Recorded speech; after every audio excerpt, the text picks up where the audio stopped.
Bismillahirrahmanirrahim. Rabbi shrah li sadri wa yassir li amri wahlul 'uqdatam min lisani yafqahu qawli. Uhayyikum bi tahiyyatil Islam. Assalamu alaikum warahmatullahi wabarakatuh.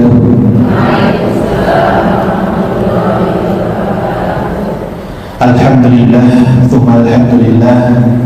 Alhamdulillahilladzi bi ni'matihi as-shalihat.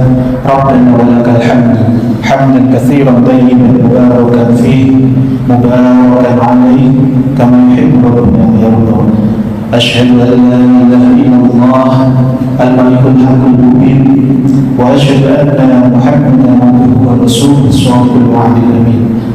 Allahumma salli wa sallim ala nabiyyina wa maulana Muhammadin sallallahu alaihi wasallam wa ala alihi wa ashabihi wa man tabi'ahum bi ihsanin ila yaumiddin, amma ba'd. Alhamdulillah, bagaimana kabarnya Bapak Ibu semuanya? Masya Allah, ini kabarnya berbeda-beda nih, Masya Allah. Alhamdulillah, saya doakan semoga semua yang hadir di majelis yang mulia ini, di Masjid Darussalam ini, Allah lapangkan hati kita, Allah limpahkan kepada kita rezeki dunia dan akhirat, rumah tangga kita semakin harmonis, anak-anak kita semakin soleh solihah. Mungkin yang saat ini ada anggota keluarganya ataupun dirinya kurang sehat, semoga Allah hadirkan kesembuhan yang terbaik. Dan mungkin mula detik ini saat ini ada yang sedang diuji oleh Allah dari sisi finansial, dari sisi amanah. Semoga dengan wasilah hadirnya kita di majelis ilmu ini, Allah lunaskan amanah-amanah kita. Insyaallah. Alhamdulillah. Amin. Allahumma amin. Yang kami hormati Pak Oki selaku Ketua Korda Magnet Rezeki Banyumas Raya, segenap pengurus dan juga Bapak Ibu semua jamaah yang hadir. Alhamdulillah. Segala puji hanya milik Allah Subhanahu wa taala, Zat yang Maha melimpahkan nikmat demi nikmat kepada kita. Salah satunya detik ini, ketika saat ini diketuk hati kita untuk berangkat berkumpul di majelis yang mulia ini adalah salah satu tanda rezeki yang Allah hadirkan kepada kita. Sampai-sampai Nabi sallallahu alaihi wasallam menegaskan, "Man yuridillahu bi khairan yufaqihu fid-din." Barang siapa yang Allah itu mau berikan kebaikan, jadi barang siapa yang Allah itu mau berikan rezeki, mau berikan keajaiban, mau berikan pertolongan, salah satu tandanya apa? Yufaqihu fid-din. Allah tambahkan ilmu pemahaman agama kita. Maka dengan kita diketuk hati kita berangkat di majelis yang mulia ini adalah tanda Allah inginkan kebaikan untuk kita. Maka ini perlu kita syukuri. Dan bahkan dalam Quran surah Al-An'am ayat 59 ditegaskan, tidak ada satu helai daun pun yang jatuh kecuali seizin Allah. Maka berangkatnya Bapak Ibu semuanya ke tempat yang mulia ini kira-kira kebetulan atau tidak? Kira-kira kebetulan benar? Tidak ada yang kebetulan. Ini adalah salah satu nikmat yang Allah hadirkan. Kita ini termasuk hamba-hamba yang terpilih dan dipilih oleh Allah untuk berangkat, untuk hadir. Dan ini semuanya tidak ada yang kebetulan. Pasti ada maksud, pasti ada hikmah kenapa Allah pertemukan kita di majelis yang mulia ini. Maka mari sungguh-sungguh kita hadirkan sepenuh hati untuk melantunkan, mendawamkan kalimah tahmid, kalimah yang akan disebutkan para ulama melanggengkan nikmat yang sudah Allah hadirkan kepada kita, terus menerus akan melekat pada diri kita, dan Allah akan gantikan musibah menjadi anugerah. Kira-kira yang saat ini punya persoalan, pengen enggak dikasih pertolongan oleh Allah? Yang pengen hanya 3 yang depan saja nih kayaknya. Pengen betul? Yang benar-benar pengen ini. Inilah salah satu anugerah dari Allah. Kita diberangkatkan di sini. Maka mari sungguh-sungguh kita buka password keajaibannya. Dengan cara apa? Kita syukuri detik ini, saat ini. Segala kondisi, segala qada-qadar yang Allah hadirkan kepada kita. Maka mari sungguh-sungguh kita ucapkan bersama-sama kalimah tahmid ini bersama-sama. Alhamdulillahi Rabbil Alamin. Insyaallah.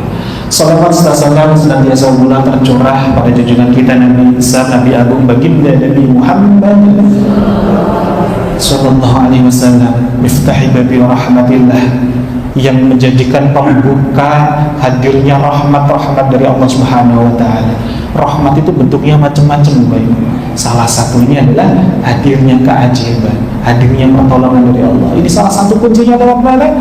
Lewat baginda Nabi Sallallahu Alaihi Wasallam. Maka mari sungguh-sungguh kita perbanyak bersolawat kepada Nabi Sallallahu Alaihi Wasallam. Ada yang pernah ikut SHMR nggak? Coba angkat tangan. Yang pernah ikut seminar hybrid Magnet Rezeki, coba angkat tangan. Nah, ini ada 80% pernah ikut. Masih ingat ketika selesai kelas ada yang berpasang-pasang saling mendoakan, masih ingat? Ini salah satu jurus di Magnet Rezeki, namanya kickback. Namanya apa? Kickback. Kita meraih salah satu amin mustajab, doanya mustajab dari para malaikat kepada kita. Namanya adalah kickback. Ini dilandaskan dari hadis Nabi SAW yang diriwayatkan oleh Imam Bukhari. Barang siapa yang mendoakan saudaranya tanpa sepengetahuan orang yang didoakannya, maka akan ada malaikat yang menjadi wakil baginya seraya berkata, amin walaka bimithli dzalik. Amin, semoga Allah mengabulkan. Engkau pun akan mendapatkan seperti apa? Seperti yang engkau doakan. Masya Allah. Nah, selama ini kalau kita pengen sesuatu, fokusnya kita itu ananiah, pengennya yang penting saya dapat, gak peduli sama yang lain. Ya Allah, saya pengen lunas. Yang pengen lunas berarti siapa? Nah, ya ini yang menjadikan salah satu kok gak lunas-lunas. Ini salah satu jenis perisai rezeki. Apa itu? Mementingkan diri kita sendiri. Gak peduli yang lain lunas, yang penting saya lunas duluan. Nah, maka di jurus kickback ini kita melatih untuk apa?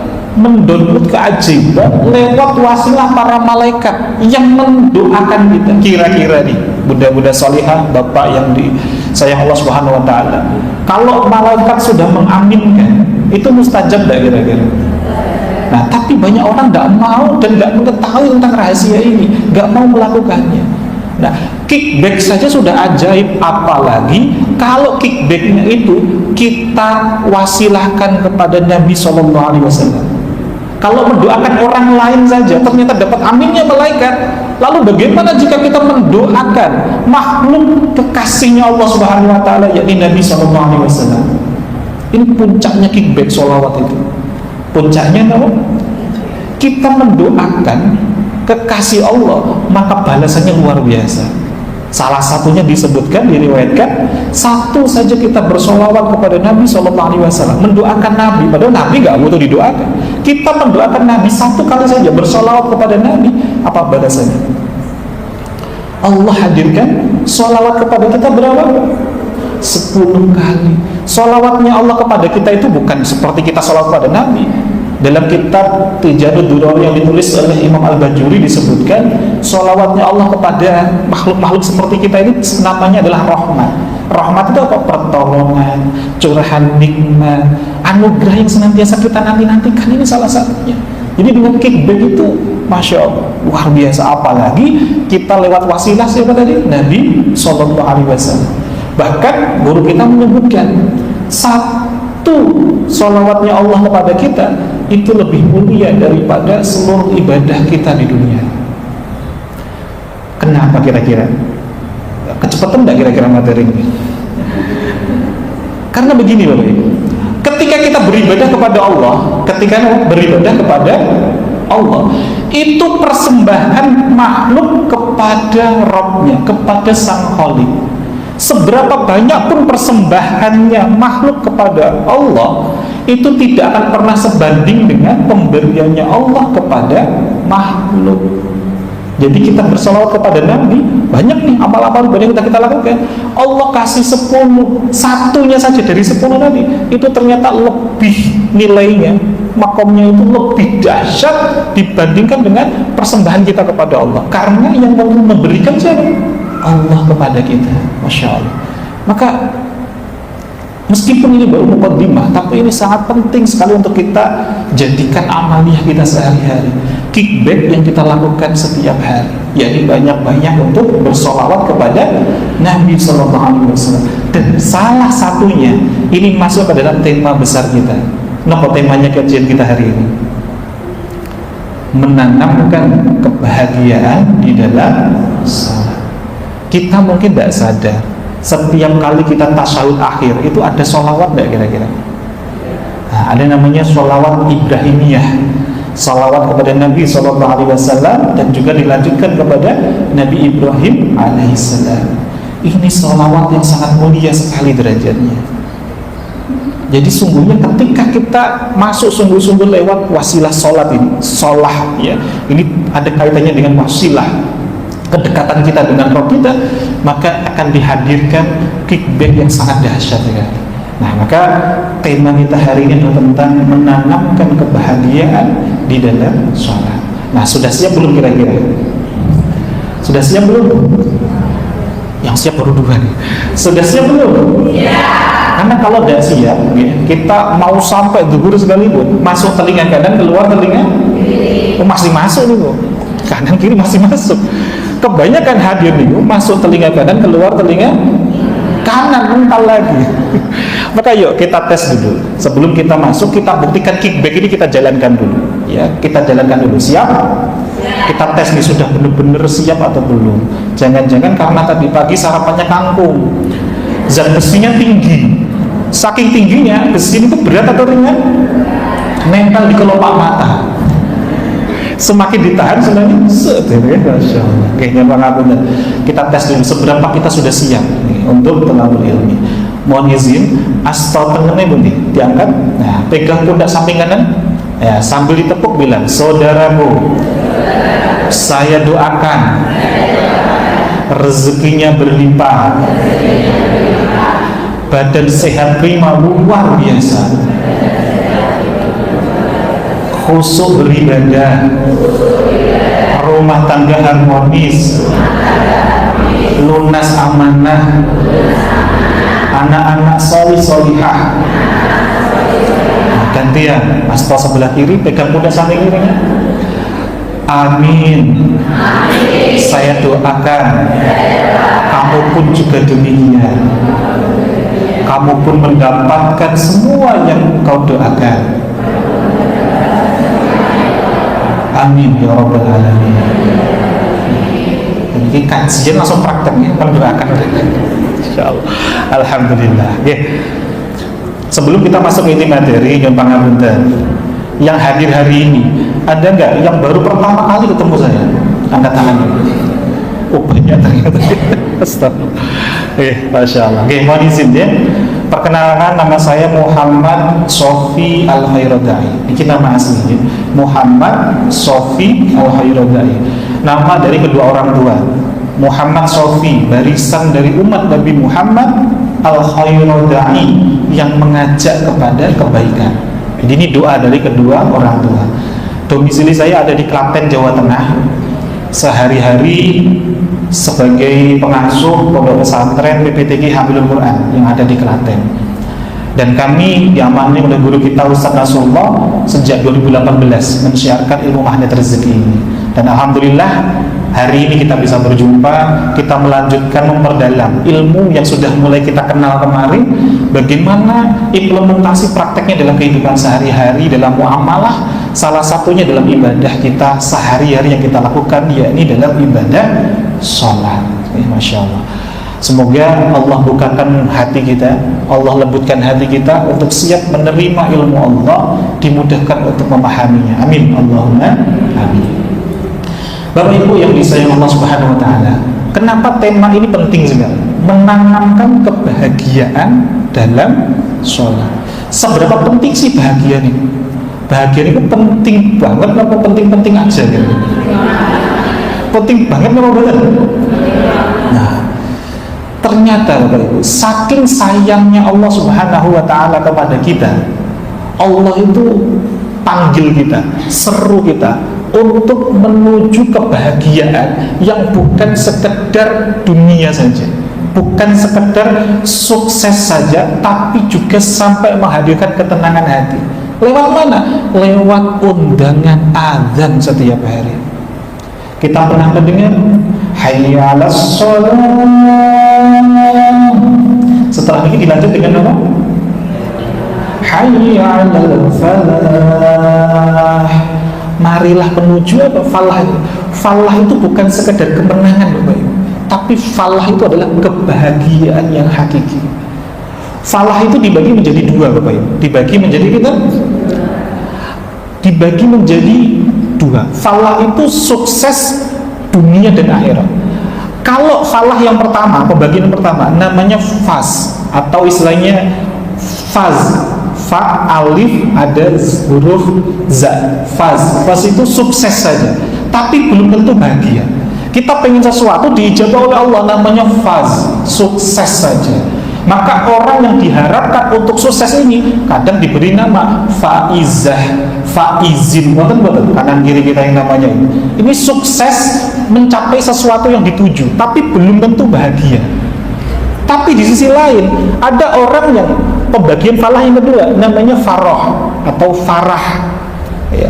Faroh atau farah, ada nama mungkin saudara kita, kerabat kita dikasih nama Farah. Farah itu sukses yang levelnya bahagia, tapi belum tentu mendapatkan sesuatu yang diinginkan. Jadi Farah itu sukses di ketenangan hati, di qanaah, di kebahagiaan yang hakiki. Misalkan meskipun belum lunas, tapi tenang banget. Ketika ibadah bisa khusyuk, bisa bergetar hati, bisa nikmat sekali. Kalau yang faz tadi, meskipun sudah bisa lunas, tapi kok kemerungsung terus hidupnya. Kenapa ya? Kok tidak bisa dinikmatin, seakan-akan kayak kurang berkah ya? Nah, penggabungan dari faz dan farah inilah disebut dengan namanya falah. Namanya apa? Falah inilah kebahagiaan yang sejati. Maka inilah yang kita bahas di sini. Karena falah itu kebahagiaan yang sejati. Inilah salah satu panggilan Allah setiap hari. Kita bolehlah mungkin makan sehari 3 kali. Berapa kali? 3. Mandi sehari berapa kali? Yang mau mandi. Rata-rata mandi pagi dan sore 2 kali. Mandi 2 kali. Itu penting nggak mandi kira-kira? Mandi saja penting. Makan penting nggak 3 kali sehari ini? Penting. Tapi ternyata Allah panggil kita dengan panggilan yang lebih penting. Untuk apa? Allah panggil kita untuk bahagia. Allah panggil falah. Minimal 5 kali sehari kita dipanggil untuk menuju kebahagiaan yang hakiki. Tapi masih banyak sudah sungguh-sungguh menjalani, tapi kenapa belum mendapatkan manfaat fadilah dari sholah ini? Padahal sholah inilah kunci utama kedekatan kita dengan sang pemilik rezeki. Sang pemilik apa? Karena kembali lagi Bapak Ibu yang disayang Allah Subhanahu wa taala, yang namanya magnet rezeki itu ujungnya ilmu ini harus semakin dekat dengan Ar-Razzaq. Karena rezeki itu asma Allah itu sendiri. Maka betapa sebuah paradok di luar sana, orang yang ingin mendapatkan rezeki tapi justru tidak semakin dekat dengan sang pemilik rezeki. Ini kan sebuah paradoks. Contoh sederhana, ketika kita sedang jualan dagangan, dipanggil sama Allah nih, hayya 'alas shalah. Jawabannya ada calon pembeli datang. Apa jawaban kita terlintas di benak kita? Nanggung. Jadi kita lebih yakin dengan apa? Dengan rezeki dari makhluk daripada dari Ar-Razzaq. Maka inilah yang menjadikan kita tidak menemukan faroh. Jangankan falah, faroh saja belum. Mungkin faznya dapat, faiznya dapat, tapi belum tentu dapatkan farohnya. Nah, ini penting sekali untuk kita, ya, Masya Allah, gali lebih mendalam. Karena salah satu ya, yang menjadikan diri kita tidak bahagia itu, kalau dibedah oleh guru kita Ustaz Nasrullah, dijelaskan ada 3 tipe manusia. Ada berapa? 3. Coba nanti kita cek kita ada di mana, bunda-bunda salih, bapak yang salih yang disayang Allah. Yang pertama, ada orang yang hidupnya di masa kini tapi jiwanya itu masih tersangkut di masa lalu. Contohnya apa? Getun, nyesel, aduh jatuh biyen aku ngini. Kok dadak aku ben gak nglakoni ini, akhirnya nasibku kayak gini. Kira-kira bisa bahagia nggak orang seperti itu? Nah, apalagi yang apa? Masih nyimpen, wah dulu dia tuh pernah mendolimi saya masih ingat betul kata-katanya, tempatnya, bajunya, hidupnya di masa kini, tapi jiwanya masih di mana? Gak akan pernah ketemu bahagia. Gak Nggak akan pernah ketemu bahagia. Ini jenis tipe yang pertama. Ada nggak yang hadir di sini seperti ini? Ya. Ada tipe yang kedua. Tipe yang keberapa? Kedua. Tipe yang kedua seperti apa? Memang fisiknya hadir di masa kini, tapi jiwanya itu selalu cemas, was-was tentang masa depan. Waduh, kok regane mas lagi muda terus, sok bisa tuku murah ya. Aduh, besok bisa makan apa ya? Kok kondisi saldo kayak gini? Was-was, tidak tenang dengan kondisi masa depan.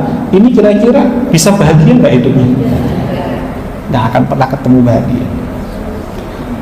Nah, lalu siapa yang bisa menemukan kebahagiaan yang hakiki ini, yang di level falah ini, yang diseru oleh Allah hayya 'alal falah ini? Dialah yang bisa sungguh-sungguh bahagia di masa kini tanpa syarat. Tanpa apa? Tanpa syarat. Maka di sini sebelum nanti masuk membedah tentang sholat, izin saya membahas tentang perbedaan yang signifikan antara impian atau ambisi saja, ambisi dengan harapan. Sami atau betul ambisi dengan harapan itu? Ambisi dengan harapan sama atau beda kira-kira? Nah, ini kita bedah dulu pelan-pelan. Ambisi itu seperti apa sih? Orang yang ingin sesuatu, dia akan bahagia ketika dia bisa mencapai itu. Dan saat ini dia belum bahagia. Ini namanya apa? Ambisi. Tapi kalau harapan itu beda. Dia sudah bisa berdamai dengan kondisinya saat ini. Dengan wasilah berdamainya ini semakin menghantarkan nanti dengan harapan yang lebih baik berikutnya. Ibarat apa? Berdamainya itu ibarat tanah yang subur. Ya, harapan itu benihnya yang ditanam, maka akan mudah untuk tumbuh. Ibaratnya nih, case yang paling sederhana. Ada Pak Ahmad, ini punya sepeda ontel. Ini contoh ambisi dulu. Punya sepeda ontel. Setiap harinya ngeluh terus. Kenapa? Setiap kali di jalan, kok yang lainnya baru naik motor, naik mobil, ngeluh terus dengan sepeda ontelnya. Maka dia pengen banget punya mobil. Ini namanya ambisi. Belum bisa bahagia di masa kini. Tapi dia pengen terus meraih. Ya kalau itu nanti bisa teraihnya itu dalam kondisi yang cepat. Tapi kalau ternyata butuh proses yang gak ringan, kira-kira kapan bahagianya? Gak akan pernah bahagia. Nah, apa ini harapan? Harapan ini bedanya sederhana. Seandainya Pak Ahmad ini punya ontel tadi, dia menikmati dengan prosesnya, dia menikmati sepeda ontelnya. Alhamdulillah, saya nggak jalan kaki, saya masih dimudahkan dengan sepeda ontel ini. Ketika ada mobil, kayaknya ya kalau ada mobil juga lebih baik, tapi tidak mengurangi rasa syukur dia dengan sepedanya. Maka ketika nanti mobil datang, dikasih oleh Allah dengan keajaiban dikasih mobil, nanti tidak mengurangi kesyukuran dia terhadap sepeda ontel tadi. Inilah yang disebut dengan namanya harapan. Nah, makanya nanti akan lebih mudah kalau tahu bedanya ambisi dengan harapan, mudah nanti untuk kita masuk ke materi inti kita. Pun siap Bapak Ibu? Siap? Nah, coba saya ingin tes dulu. Kalau tadi katanya sudah benar-benar siap, itu harus dibuktikan. Harus siap kan? Dibuktikan, ya. Setuju ya? Biar niki nopon ya, terutama yang senderan-senderan. Masya Allah, ini biasanya mudah sekali kena zat gizi, ngantuk gitu. Coba fokus, ikuti instruksi saya. Ikuti nama. Mohon izin agar kita fokus ya. Jari telunjuk, nah bagus. Diputer kecil dulu, bagus. Besar, ya. Cepat, besar. Tempelkan ke dagu, dagu.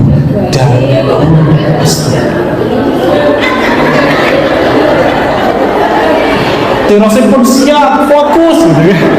Dagunya pindah ke batok ternyata. Astagfirullah. Ternyata belum bisa membuktikan. Kata kuncinya, ikuti instruksi saya atau tangan saya. Instruksinya dagu apa dahi? Lagi kok ikut-ikutan ke sini? Belum fokus nih berarti. Astagfirullahaladzim. Coba dites sekali lagi. Siap? Siap? Nah, ya, coba. Astagfirullah. Ya. Diputar pelan-pelan. Ya, kecil dulu. Ya, bagus. Besar. Ya, bagus. Nah, sekarang cepet-cepetan. Tempelkan tangannya ke lutut. Lutut. Lututnya pindah ke situ dah sih. Ada udah kesini, tengok kanan kiri baru geser. Astagfirullahaladzim, ya Allah. Kayak begini tirasi pun siap. Nikilah yang ternyata hadiri majelis ilmu, masuk telinga kanan, keluar telinga. Nanti ketika pulang, tadi materi apa? Ya. Astagfirullah, tidak apa-apa. Saya yakin tadi sudah mulai tidak banyak tadi yang menaruh di sini. Artinya tadi disengaja, biar kita ikut bahagia. Lihat kanan kiri, masih ada yang di sini. Dengan sengaja bahagia tadi sudah menjadi pahala buat bunda-bunda salihah, ya, masya Allah, yang menaruh di sini. Kenapa? Menanamkan kebahagiaan di hati. Ya, orang Islam itu masya Allah amal yang sangat luar biasa, ya, masya Allah.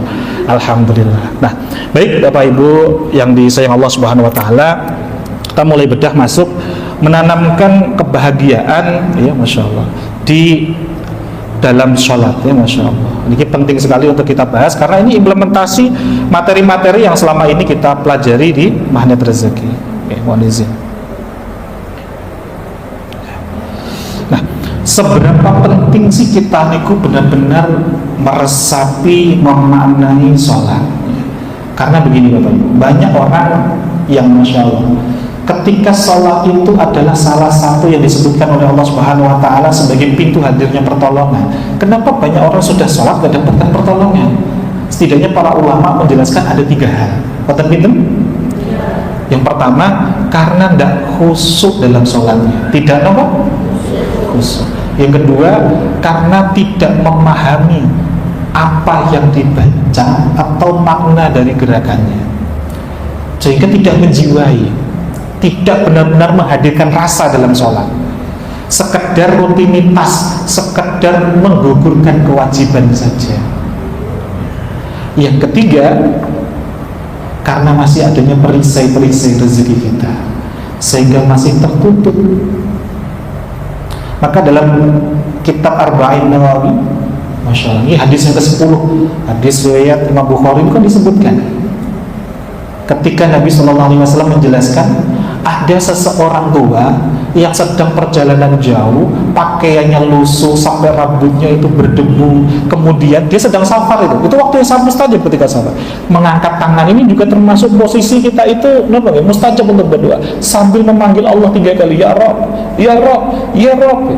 Kemudian Nabi menjelaskan bagaimana mungkin Allah akan mengabulkan sementara fasilitas yang digunakan untuk safar saja dari hal yang haram, dari ya pakaiannya, perjalanannya, makanannya itu ternyata perisai rezeki, sesuatu yang tidak diridai oleh Allah. Maka ini juga menjadi penghalang hadirnya manfaat fadilah ketika kita sholat. Maka ketika kita itu sholat harus benar-benar dipastikan sumber dari apa yang kita kenakan dan juga apa yang kita masukkan ke dalam diri kita. Karena ini juga menjadi penghalang hadirnya fadilah, manfaat-manfaat hadirnya sholat. Kita hafal betul ketika Allah Subhanahu Wa Taala tegaskan, A'udzu billahi minasyaitonir rajim. Bismillahirrahmanirrahim. Ya ayyuhalladzina amanu ista'inu bis-sabri was-shalah. Innallaha ma'asy-syabiriin. Wahai orang-orang yang beriman, jadikanlah sholat dan sabar sebagai nama penolong. Siapa yang di sini yang ingin jadikan pertolongan Allah, angkat tangannya. Yang paling tinggi, paling semangat, saya doakan Allah ijabah. Siapa yang ingin jadikan pertolongan Allah, angkat tangannya. Masya Allah, Allah tinggi-tinggi semuanya. Padahal boleh lo berdiri. Yang paling tinggi, dan saya doakan semuanya hadir di sini, ya Allah ijabah hajat-hajat kita. Maka sudah ditegaskan pula, bukan hanya dalam ayat ini saja, Allah tegaskan dalam ayat-ayat yang lain. Bahkan di Al-Baqarah ayat 45 juga ditegaskan dengan kalimat yang sama. Wasta'inu bis-sabri was-shalah wa innaha lakabiratun illa 'alal khashiyin. Mintalah pertolongan Allah itu dengan sabar dan salat. Salat selalu lagi-lagi disebutkan oleh Allah untuk menghadirkan pintu-pintu pertolongan. Tapi ternyata salat yang kita lakukan kok ada yang mengandung sesuatu yang ternyata Allah nggak ridhoi. Ini menjadikan salah satu hijab. Dalam hadis riwayat Imam Tirmidzi disebutkan, inna rajul, sesungguhnya seseorang, la yuhramu rizqo, terhalang dari rezekinya disebabkan bidang yusufu, disebabkan oleh dosa yang dilakukannya. Mungkin pakaiannya sudah aman, mungkin makanannya sudah aman, tapi bagaimana dengan lisan kita, dengan hati kita? Ternyata hati kita masih tadi hidupnya di masa kini, tapi ternyata hati kita masih nyangkut di masa lalu, masih belum bisa memaafkan, masih belum bisa mengikhlaskan mereka-mereka yang mendolimi kita. Padahal kalau tadi kita sudah mengimani ayat muqaddimah kita bacakan, tidak ada satu helai daun pun yang jatuh kecuali seizin. Maka hadirnya orang yang mendolimi kita itu seizin Allah atau tidak? Seizin Allah apa betul? Maka ketika kita tidak terima, artinya kita juga tidak terima kepada yang mengizinkannya. Inilah yang menjadi salah satu penghalang kenapa kita sudah sholat berkali-kali tapi tidak menghadirkan perubahan. Jadi yang nggak tepat bukannya amalan sholatnya itu, bukan, tapi kitanya ternyata ada sesuatu yang belum kita tuntaskan sebelum kita sholat. Dan padahal sholat inilah yang menjadikan salah satu, Masya Allah, hadirnya pintu-pintu rezeki kepada kita ya. Masya Allah. Maka inilah yang akan kita kupas bersama-sama. Sampai-sampai Nabi itu, Bapak Ibu yang disayang Allah Subhanahu Wa Taala, setiap kali punya persoalan, itu yang dilakukan beliau apa? Yang pertama, cek dulu sudah ada belum firman Allah yang menjadikan jawaban dari persoalan itu. Kalau ada yang konsultasi, sharing, tidak langsung dijawab, tunggu dulu, sudah ada belum firman Allah yang sudah turun. Kalau belum, apa yang dilakukan oleh Nabi? Ambil wudhu, sholat 2 rakaat. Kalau punya persoalan, kita tidak tahu solusinya di mana, ambil wudhu, sholat 2 rakaat. Ini dilakukan oleh Nabi. Makanya kita lakukan. Ada namanya sholat hajat, ada namanya sholat taubat, sholat 2 rakaat yang kita ambil ketika kita sudah nggak tahu lagi apa harus kita lakukan. Lagi-lagi Nabi menjadikan sholat ini salah satu apa? Pintu hadirnya pertolongan, pintu hadirnya falah, hadirnya kebahagiaan yang menghadirkan solusi. Bahkan Nabi SAW pernah menyuruh Bilal bin Rabah radhiyallahu anhu, ya Bilal, ahrihna bis sholat. Ya Bilal, segeralah azan, istirahatkanlah kami dengan sholat. Sholat ini menjadikan salah satu apa sholat itu? Istirahatnya Nabi SAW di tengah hiruk pikuk bagaimana kondisi umat di masa itu. Lalu bagaimana dengan kita? Sholat ini menyejukkan. Jangankan sholatnya, belum sampai sholatnya Bapak Ibu, ambil wudhunya saja itu sudah mulai menenangkan. Apalagi jalan menuju masjid seperti ini, ketika selesai sholat tiba-tiba hati tenang. Ini fadilah yang tidak ditemukan di tempat yang lain. Maka kita itu kerap kali seperti anekdot, sebuah humor yang disampaikan oleh seorang ulama di Turki di masa itu. Namanya adalah Syekh Nasruddin Hoja. Pernah dengar tidak nama ini? Syekh Nasruddin Hoja. Ini seorang ulama yang sangat masyhur di tanah Turki di masa itu. Beliau itu suatu ketika bercanda dengan kaumnya, dengan masyarakatnya, dengan jamaahnya. Syekh Nasruddin Hoja ini di masa itu lampunya itu masih pakai kayak di kita itu pakai dimmer, pakai minyak yang masih dipompa, strongking ya namanya. Nah, suatu malam tiba-tiba Nasruddin Hoja ini seorang syekh pasai ulama di masa itu, kunci rumahnya itu tidak ketemu, kunci rumahnya tidak ketemu. Nah, kemudian dia ingin memberikan pelajaran kepada jamaahnya. Apa yang dilakukan Nasruddin Hoja? Beliau keluar rumah, nyari lampu penerangan jalan yang paling terang, dia mencari kunci di situ. Kemudian tetangganya, jamaahnya lewat berhenti. Ya Syekh, sedang apa yang kau lakukan Syekh? Saya sedang mencari kunci. Kunci apa Syekh? Kunci rumah. Semuanya langsung ikut nyariin. Nyarinya di mana tadi? Di pinggir jalan. Setelah 2 jam, 3 jam kunci itu nggak ketemu, ditanya lagi, Syekh, bener Syekh, kunci rumahnya Syekh nggak ketemu? Betul. Di mana Syekh nggak ketemunya? Di rumah. Loh, kenapa Syekh kok nyarinya tadi di sini? Karena di sini lebih terang. Karena di pinggir jalan tadi ada penerangan jalan. Karena di sini lebih terang. Coba, bakalan ketemu nggak solusinya? Bakalan ketemu betul kira-kira? Tidak. Ternyata ini sindiran dari seorang syekh ini kepada kita semuanya, bahkan termasuk kita. Kita itu Bapak Ibu, kalau punya persoalan, nyari solusinya kemana? Healingnya kemana? Ke pantai. Ketemu nggak solusinya? nggak solusinya? Ini seperti tadi orang-orang nyari kunci, kuncinya nggak ketemunya di dalam rumah, tapi nyarinya di pinggir jalan. Bakalan ketemu nggak kira-kira? Pulang dari pantai, selesai nggak persoalannya?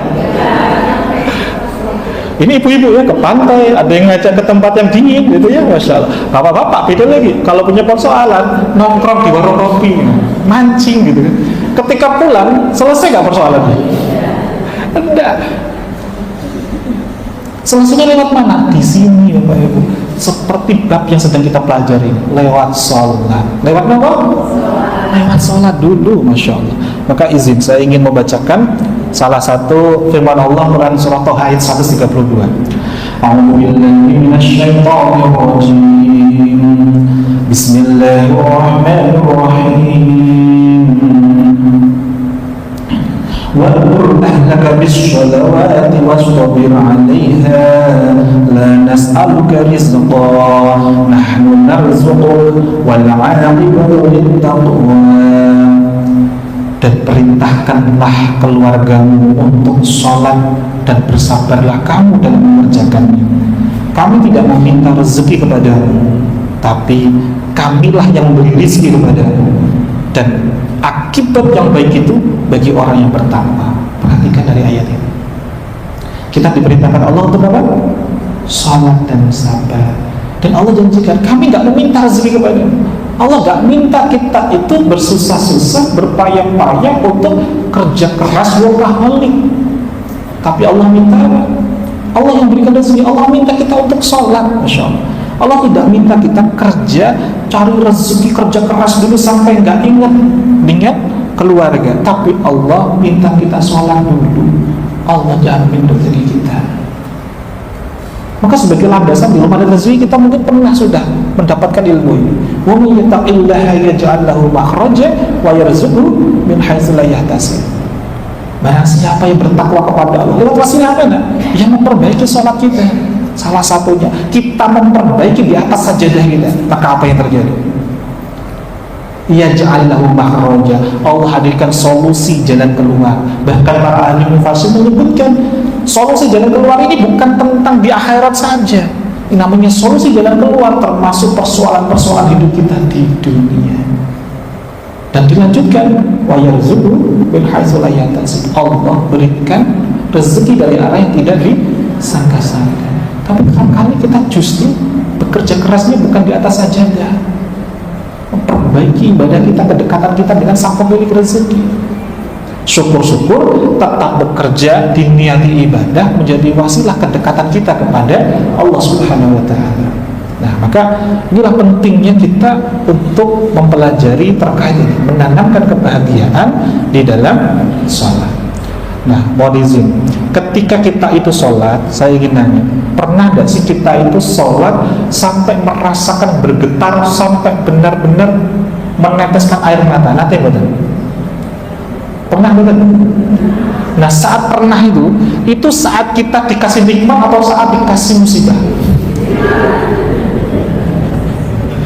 Saya ulangi lagi, saat pernah merasakan itu sampai bergetar, sampai nangis, bahkan setelah selesai saat merasakan benar-benar manfaatnya plong banget di dada, itu saat dikasih persoalan atau saat dikasih nikmat?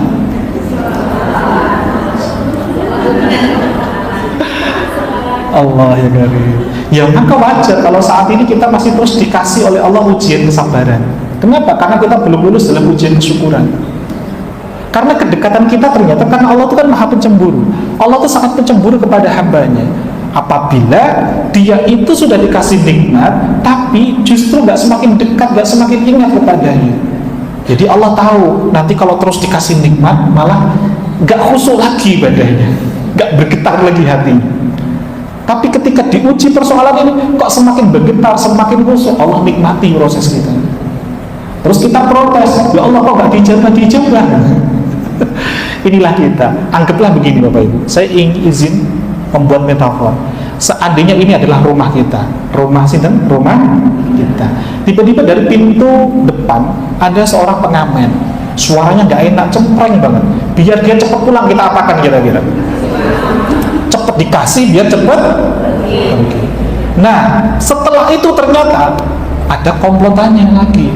Cepat dikasih. Ada yang aman lagi datang pokoknya, tapi suaranya enak banget. Dan bukan sekedar lagu, tapi ternyata mengingatkan kita untuk bertaubat, mengingatkan kita untuk bersolawat, enak gitu suaranya. Kira-kira kita tanggap dulu atau langsung dikasih uang? Nah, ada yang sedang ditanggap ini protes, ngeluh. Ya Allah, tadi aja langsung dikasih, kok saya nggak dikasih-kasih? Ya udah, saya tak pergi saja. Jadi dapat rezeki kayak tadi. Ya inilah kita yang lagi khusyuk-khusyuknya ibadah terus protes, kok nggak dijabah ya Allah. Akhirnya mendingan cempreng tadi kan langsung dapat. Nah, padahal kalau kita bisa benar-benar menikmati prosesnya dalam ibadah ini tadi, ini ibadah ibadah, menikmati lagi khusyuk, ditanggap sama Allah ibadah-ibadah kita akan dapat sesuatu yang lebih nggak dari yang suara cempreng tadi.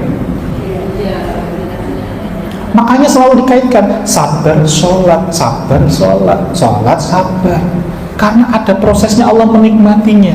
Allah ingin membuktikan seberapa sungguh-sungguh kita untuk mau bangkit dari persoalan ini.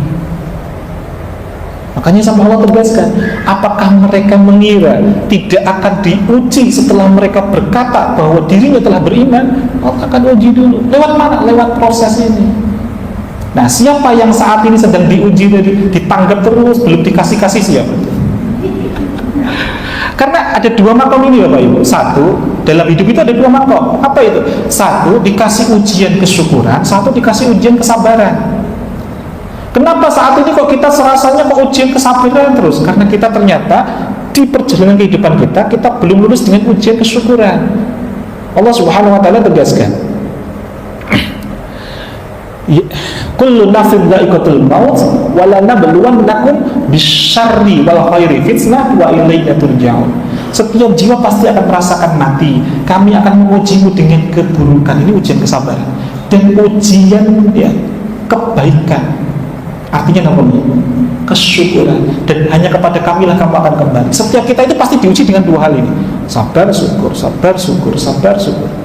Kalau kita bisa lolos dalam ujian kesyukuran, tambah lagi nikmatnya, tambah lagi. Tapi kalau ternyata ini nggak lulus, langsung diganti oleh Allah. Wala in kafartum inna adzabi lasyadid. Jadi ujian kesabaran. Ujian apa? Nah, berarti kita saat ini makomnya yang di mana? Ujian kesyukuran atau ujian kesabaran? Nah, untuk kita bisa dapatkan ujian kesyukuran, buktikan dulu dengan lolos dengan ujian kesabaran ini. Nah, salah satunya kita bentengi diri kita dengan apa? Dengan sholat. Nah, bagaimana nih implementasinya? Yang pertama, sungguh-sungguhlah kita hadirkan niat. Ketika kita mau sholat itu benar-benar ini kita menghadap kepada Allah, perjumpaan kepada Allah. Jangankan kepada Allah Bapak Ibu, seandainya Bapak Ibu diundang sama Bupati Purwokerto ini, Banyumas Raya, diundang, kira-kira senang gak kira-kira? Undangan private khusus ya, senang gak kira-kira? Nah, padahal ini ada sesuatu yang lebih dari makhluk, yakni Allah Subhanahu wa taala yang mengundang kita. Undangan untuk meraih falah tadi, meraih kebahagiaan dunia dan akhirat. Maka kita perlu apa? Siapkan dengan penuh khusyuk, sungguh-sungguh kita harus bahagia, bukan lagi menjadi beban. Nah, selama ini apa yang kita lakukan? Buru-buru, sampai ada yang nggak ingat ini rakaat keberapa. Sampai ada yang istilahnya anak kami kalau di sekolah itu, santri-santri kami, kayak sholatnya ayam sedang matuk makanan. Saking cepatnya, kenapa kita matuk ayam ini? Niki padahal salah satu kunci khusyuk itu di mana? Tumakninah. Itu salah satu rukun yang barangkali kita itu nggak ingat untuk menjalaninya. Namanya apa? Tumakninah. Itu penting sekali untuk benar-benar dirasakan, untuk benar-benar kita ya persiapkan sungguh-sungguh. Karena kita dipanggil oleh Allah saja, itu nikmat yang luar biasa. Yang mendapatkan undangan ini hamba-hamba pilihan. Jangan sampai kita merasa pede, saya yang nggak butuh, ini jadi beban. Kita yang dipanggil ini adalah pilihan. Banyak yang mereka ingin sholat saja, Allah yang nggak mau untuk disowani.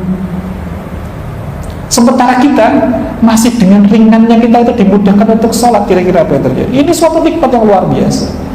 Bahkan ada saudara muslim kita yang pengen sholat saja sampai harus mengalami rukhsah luar biasa, ringanan-ringanan yang luar biasa karena kondisi keadaan. Seperti saudara kita yang di Palestina, pengen sholat saja nggak mudah dengan kondisi yang mencekam dan lain sebagainya. Nah, sementara kita yang sudah difasilitasi dengan mudahnya, malah justru kok masih merasakan ini bukan nikmat, ini bukan hadiah, ini bukan momen yang indah. Maka Masya Allah, kita nggak akan mudah ketemu. Maka salah satu landasannya untuk mendapatkan manfaat ini, yuk hadirkan sepenuh rasa, niatkan kita ini akan menghadap kepada Ar-Razzaq, menghadap kepada Ya Wahhab yang Maha Memberi. Bapak Ibu masih ingat kisah tentang salah satu landasan magnet rezeki, tentang kisahnya Siti Maryam dengan Nabi Zakaria alaihissalam? Masih ingat? Ali Imran ayat 37. Pertanyaannya, amalan apa yang dilakukan oleh Maryam, ya Sayyidah Maryam, di dalam mihrab? Ada yang tahu gak amalannya apa? Amalannya apa? Sholat. Amalan yang Masya Allah, dengan wasilah solahnya Siti Maryam ini, apa yang dilakukan di dalam mihrab sholat ini? Allah hadirkan wajada indah rizqo, selalu dijumpai rezeki di sisinya. Sampai yang punya rumah, ayah angkatnya itu sampai ya bertanya-tanya, qala ya Maryam anna laki hadza, wahai Maryam, dari mana datangnya rezeki ini? Qalat huwa min indillah, sesungguhnya rezeki ini datangnya dari Allah. Innallaha yarzuqu may yasha'u bighairi hisab. Maka perhatikan doanya Nabi Zakaria alaihissalam ba'da sholatnya ketika beliau membuat mihrab. Beliau ingin punya keturunan yang menurut di masa itu muhal, mustahil. Kenapa? Karena sudah menopause, divonis mandul, beliau sudah berubah, sudah sepuh. Tapi tidak ada tidak mungkin bagi Allah. Lewat wasilah apa? Lewat wasilah sholat. Makanya kita belajar di jurus yang pertama di magnet rezeki dengan apa? Taubah halik. Masih ingat ya materinya? Perbanyak untuk sholat taubah. Ini untuk menghadirkan rasa. Jadi kita khususkan, ya Allah, atas gak tepat saya yang ini loh ya Allah, kita merasakan benar-benar sebelum takbiratul ihram, maka akan benar-benar merasakan khusyuknya yang luar biasa. Ini baru yang pertama kali sebelum kita lakukan. Lalu yang kedua, rasakan makna di tiap gerakan. Nanti kita akan bedah di sini. Jadi yang pertama, niatkan sebelum sholat, ini adalah apa? Perjumpaan kita dengan Allah. Ini adalah hadiah dari Allah. Kita yang dipilih, tidak semuanya dapat. Ada yang pengen sholat saja sampai nggak mudah. Beberapa jamaah kita ada yang menjadi PMI, pekerja migran Indonesia. Mau sholat saja harus ke kamar mandi, coba bayangin. Ada jamaah kami yang sering kali kontak, Ustaz ini bagaimana? Saya itu kalau sholat Ustaz, waktu saya itu zuhur, asar, maghrib saya rotul, saya jadikan satu itu pun di kamar mandi, karena nggak ada waktu lagi, nggak diberi kesempatan oleh bos saya, karena saya di perantauan, nggak mudah, nggak ada tempat untuk ibadah. Satu-satunya cuma saya ingin pamit ke kamar mandi, coba bayangin, sampai sebegitunya. Sementara kita yang sudah diberikan kemudahan, kok ya kita masih merasa ini beban, ya maka nggak akan ketemu kita dapatkan benar-benar manfaat yang luar biasa menghadirkan kebahagiaan. Karena kebahagiaanlah penting. Sampai-sampai Allah tegaskan kan, ala bidzikrillahi tatmainnul qulub. Hanya dengan mengingat Allah hati kita menjadi salah satunya titik kita untuk menghadirkan ketenangan, kebahagiaan yang hakiki. Mengingat Allah di mana? Di sholat-sholat kita. Di mana Bapak Ibu? Seperti tadi, kalau kita punya persoalan, kalau kita masih fokusnya adalah apa? Seperti kisahnya Nasruddin Hoja, mencari itu yang lebih terang gitu. Oh, solusinya ada di mana? Oh, ada di Pak itu. Saya tak telepon Pak ini, nggak akan pernah ketemu. Nggak akan pernah ketemu. Tapi awali dulu dengan apa? Ala bidzikrillah tatmainnul qulub. Hanya dengan ingat kepada Allah. Dengan apa? Ambil wudu dulu, sholat 2 rakaat. Sholat taubat boleh, sholat hajat dulu. Ya, Masya Allah. Jadi yang pertama itu, yang kedua apa? Rasakan makna tiap gerakan. Nah, nanti kita akan bedah pelan-pelan. Bahkan mulai dari takbiratul ihramnya sampai ke bersedekapnya, ya, dan lain-lain. Nah, kita buka dulu yang gerakan dulu. Oke, siap Bapak Ibu? Siap? Ya, mohon izin. Kalau saya nanti bilang 1, bilang apa? Satu, pegang pundak samping kanan, ucapkan salam terbaik, salamnya malaikat kepada para penduduk surga. Nggih, coba. Satu, Assalamualaikum. Wah. Jadi kita nanti ketika di surga, malaikat itu akan mengucapkan apa? Assalamualaikum kepada kita. Nah, pengen nggak masuk surga? Nah, maka latihan dulu di dunia. Latihan dulu di dunia, ya. Siap? Coba. Satu, Assalamualaikum. Satu, pegang pundak samping kanan. Kalau saya nanti bilang dua, okay, pegang dadanya, ucapkan Alhamdulillah. Ucapkan apa? Coba. Dua, Alhamdulillah. Kalau saya nanti bilang tiga, pegang pundak samping kiri, ucapkan Waalaikumsalam warahmatullahi wabarakatuh. Jawab salam. Coba. Tiga. Sekarang kita acak. Coba. Dua. Ada yang tengok kanan kiri baru begini. Ini saking khusyuknya atau coba sekali lagi. Satu. Tiga. Masih ada yang dua. Masya Allah. Oke, baik, kita bedah dari merasakan makna dari tiap gerakan. Masya Allah. Sholat itu gerakan yang pertama itu diawali dari nol.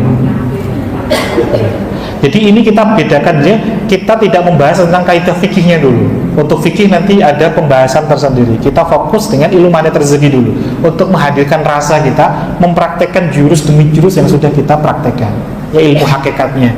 Jadi yang fikihnya tetap dijalankan sebagai salah satu rukun syarat sah untuk sholat, gitu ya, dari wudhunya. Tapi ini kita menghadirkan pemaknaan yang mendalam sehingga sholat itu bisa benar-benar menenteramkan, bisa membahagiakan, bisa berbuah falah, itu benar-benar hadir kepada kita. Ya.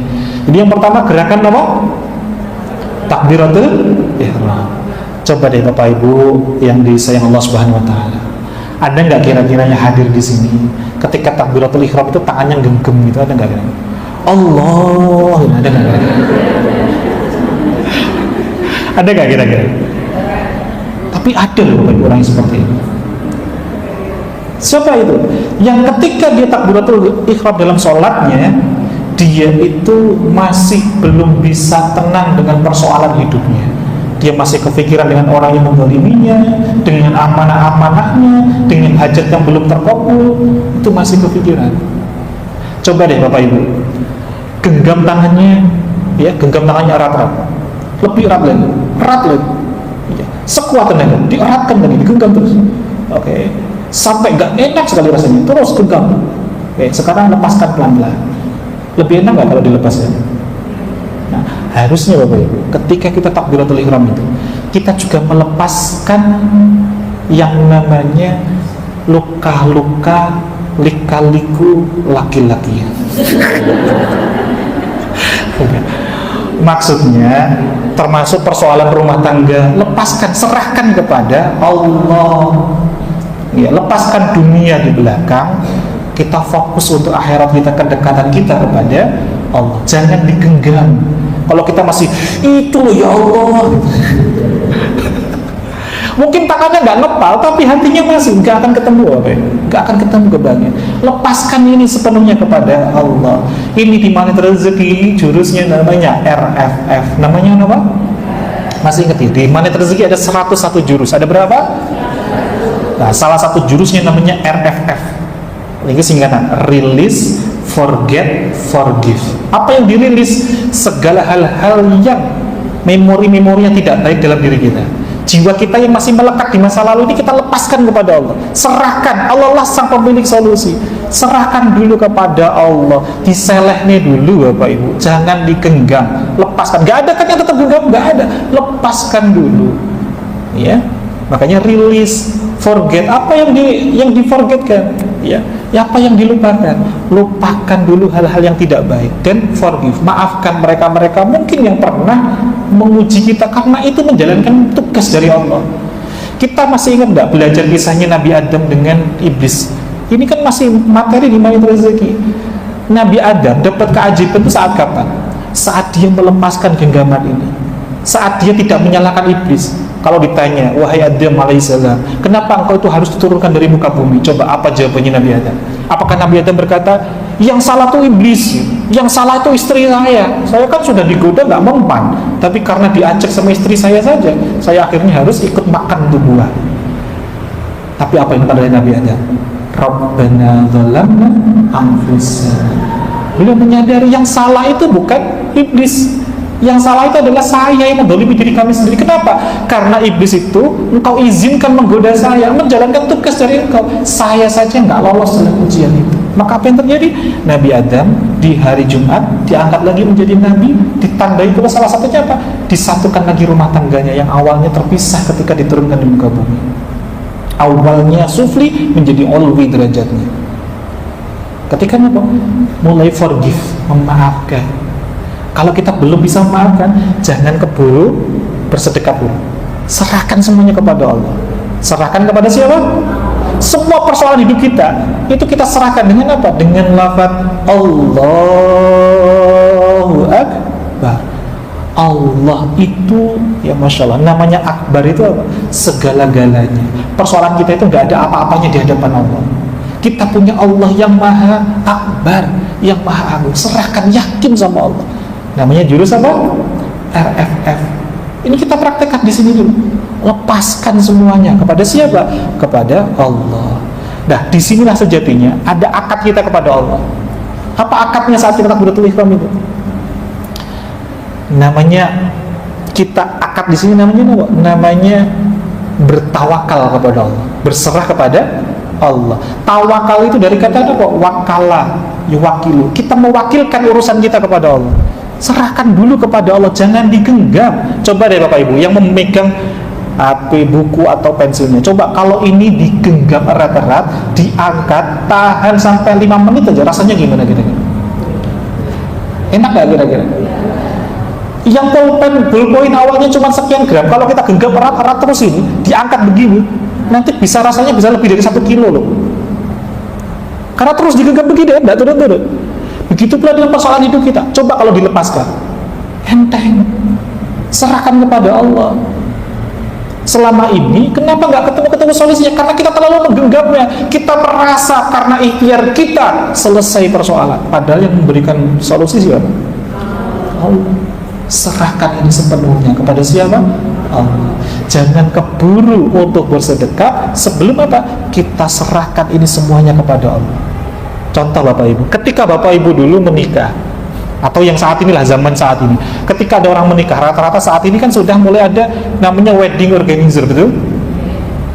Sebegitunya orang yang punya hajat besar itu dipercayakan kepada wedding organizer, diwakilkan kepada orang lain, betul? Tugasnya mantan tinggal apa ya? Duduk di pelaminan. Coba, sudah diwakilkan kepada wedding organizer, tapi ternyata di hari H, sang mantan ini malah turun dari kursinya bilang, bagian foto nggak tepat itu, harusnya begini, bagian yang sinoman, bagian yang nganterin makanan, harusnya begini. Kira-kira wangun atau enggak kira-kira? Kira-kira bagaimana kira-kira? Nah, dalam hidup ini ada yang namanya life organizer, bukan sekadar wedding organizer. Life organizer itu siapa? Yang maha mengatur kehidupan kita. Siapa itu? Serahkan sepenuhnya kepada Allah. Karena hidup itu ada dua Bapak Ibu. Wonten pinten? Satu yang bisa kita kendalikan, dua yang nggak bisa kita kendalikan. Sikapnya orang lain, perlakunya orang lain, itu nggak bisa kita kendalikan. Kita nggak akan pernah bahagia kalau fokus kita tentang orang lain, bagaimana orang itu harus berubah, bagaimana orang itu harus baik kepada kita, nggak akan pernah ketemu. Jangankan kita, kekasih Allah saja, Nabi SAW saja tidak bisa mengubah pamannya Abu Thalib sampai ditalkin di detik ajal sakaratul mautnya. Abu Thalib itu tidak syahadat. Kurang mulia apa Nabi Nuh alaihissalam? Ternyata istri dan anaknya sendiri saja tidak bisa diberikan hidayah. Maka Allah Subhanahu wa taala tegaskan, wahai engkau Muhammad, sungguh engkau tidak akan bisa memberi hidayah. Bisa berhidayah karena sesungguhnya kamilah, maksudnya Allah lah yang memberi hidayah kepada siapa yang ia kasihi, yang Allah pilih hidayah itu. Nah, kalau kita fokus kepada yang nggak bisa kita kendalikan, nggak akan pernah ketemu bahagia. Maka serahkan kepada Allah. Saat kita itu memperbaiki hubungan kita kepada Allah, maka Allah sang pemilik hati itu ajaibnya akan mengubah sikap orang-orang kepada kita. Kuncinya apa? Fokus dulu dengan hubungan kita kepada sang pemilik hati. Sinten itu yang maha membolak-balikan hati, ya muqallibal qulub, Allah Subhanahu wa taala. Saat kita fokus memperbaiki hubungan kita kepada Allah, Allah pun akan memperbaiki hubungan kita dengan orang-orang di sekitar kita. Maka fokuslah dulu dengan apa yang bisa kita lakukan. Apa itu? Termasuk ibadah kita, pengendalian hawa nafsu kita, respon kita kepada ujian dari Allah. Ini yang bisa kita kendalikan. Tapi kalau kita fokusnya, ya Allah, kok pasanganku kok kayak gini banget toh. Bu, cobi derek tanglet. Wonten mboten Bu, yang suaminya naruh handuk basah di atas kasur, wonten mboten? Wonten mboten? Rasanya pripun, Ros? Nah, kita sudah ingatkan, besoknya masih kambuh lagi nggak kira-kira? Masih. Nggak mudah, nggak bisa kita berikan hidayah. Tapi coba dengan ilmu magnet rezeki ini, prakteknya berbeda. Setiap kali melihat handuk basah di atas kasur, kita bilang alhamdulillah surga. Diambil handuknya, kita pindahkan. Setiap kali melihat handuk basah di atas kasur, alhamdulillah surga. Ini yang bisa kita kendalikan. Maka besok pelan-pelan suami akan melihat, ini amalan apa tuh? Kok surga dong? Aku ya pengen itu surga. Akhirnya ikut-ikutan pelan-pelan dibantuin. Tapi kalau kita bilang, Mas, Pak, bah, kok diulang-ulang terus kayak gini kira-kira? Jadi persoalan atau enggak kira-kira? Persoalan. Malah enggak hadir tuh namanya baiti jannati. Bagaimana turunnya rahmat? Kalau satu sama lain malah saling singkur-singkuran, saling diem-dieman, gitu kan? Masya Allah. Maka ini penting sekali. Jadi dari takbiratul ihram itu kita lepaskan, termasuk apa? Hajat-hajat yang belum terkabul. Ya Allah, kok nggak lunas-lunas ya Allah? Nah ini termasuk. Kok saya ngepel berarti ini? Ya, serahkan dulu kepada Allah. Ya Allah, serahkan seluruh persoalan hidup ini ya Allah. Meskipun saya sudah ditagi-tagi, sudah dikejar-kejar ini ya Allah, saya serahkan dulu kepada Engkau. Baru ketika doa ini tangannya apa? Bersedekap. Kalau bersedekap ini, kalau para ulama dulu menjelaskan, dulu itu Nabi SAW itu pertama kali mengajarkan sholat itu tangannya tidak sedekap, Bapak Ibu, tangannya biasa. Tapi sampai ada suatu riwayat turunnya firman Allah tentang apa? Ketika ada sahabat yang bertanya, ya Nabi, dosa-dosa saya itu banyak, saya itu berkali-kali melakukan kesalahan, bagaimana caranya Nabi agar saya itu tetap terjaga? Maka turunlah ayat, ya, turunlah firman Allah tentang apa? Timpalah amal-amal tidak baikmu dengan amal kebaikan. Makanya coba dilambangkan, tangan kiri ditutup dengan tangan kanan. Ini untuk mengunci sifat-sifat, perlakuan, amal-amal yang belum baik dikunci dengan tangan kanan, dengan amal solih. Salah satunya ada sahabat Umar bin Khattab, ya Nabi, dosa-dosa saya itu banyak, bahkan dulu sebelum syahadat saya itu pernah ingin membunuh engkau Nabi. Apa harus saya lakukan? Apa jawab Nabi? Timpalah dengan amal solih. Maka ini juga menggugurkan perisai-perisai rezeki kita, menggugurkan dosa-dosa kita. Nah, tapi ada makna yang mendalam di prakteknya ilmu magnet rezeki. Ada jurus namanya bahagia tanpa syarat. Apa Bapak Ibu? Nah, saat ini kita itu bahagia kalau apa kira-kira Bapak Ibu? Kalau ditanya, Ibu bahagia saat kapan? Saat saya sudah punya rumah sendiri. Ibu bahagia kapan? Saat saya bisa punya keturunan. Ibu bahagia kapan? Saat sudah lunas. Ibu bahagia kapan? Ibu yang lain tanya, ketika saya sehat. Lah kok bahagianya beda-beda? Pertanyaan saya, bahagia itu harusnya kapan kira-kira Bapak Ibu? Bahagia itu harusnya kapan? Nah, saya izin tanya dari sini, dari pertanyaan. Siapa yang hadir di sini pengen dapat rezeki secara on time? Ada nggak? Yang pengen dapat rezeki on time, coba angkat tangannya, katakan saya. Kayaknya nggak sungguh-sungguh. Ngangkatnya aja. Coba, ada nggak yang ingin dapat rezeki on time? Angkat tangan, katakan saya. Nah, kuncinya di sini. Kita pun juga harus on time bersyukur kepada Allah. On time bersyukur kepada. Nah, selama ini kita itu mau bersyukur saja, kita hitung-hitungan sama Allah, maka Allah pun juga akan hitung-hitungan kepada kita. Kita kan selalu hitung-hitungan, ya Allah saya nanti bahagia ketika anak saya nanti dapat pekerjaan, ya Allah saya nanti bahagia ketika anak saya nanti dapat jodoh, ya Allah saya nanti akan bahagia ketika saya nanti dapat pekerjaan, ya Allah saya nanti akan bahagia ketika saya nanti bisa Nah kalau itu belum dijaga bahagia saja. Padahal dengan fokusnya kita dengan itu tadi, yang mendelay kita untuk bersyukur kepada Allah, kita menutup lautan nikmat yang sudah Allah hadirkan kepada kita. Kita bisa duduk di sini saja sudah nikmat buat dari Allah. Diberikan ruh, diberikan nyawa, diberikan nafas, diberikan kemudahan untuk kita melangkahkan kaki di sini, kaki masih bisa untuk berjalan, dimudahkan untuk apa? Merasakan iman, merasakan Islam. Ini nikmat betul kira-kira. Tapi kita mendelay untuk bersyukur. Syukurnya kapan? Aku tak syukuran. Lek anakku engko wis rabi gitu. Lek anakku setok jodoh. Nah, syukurnya kapan itu?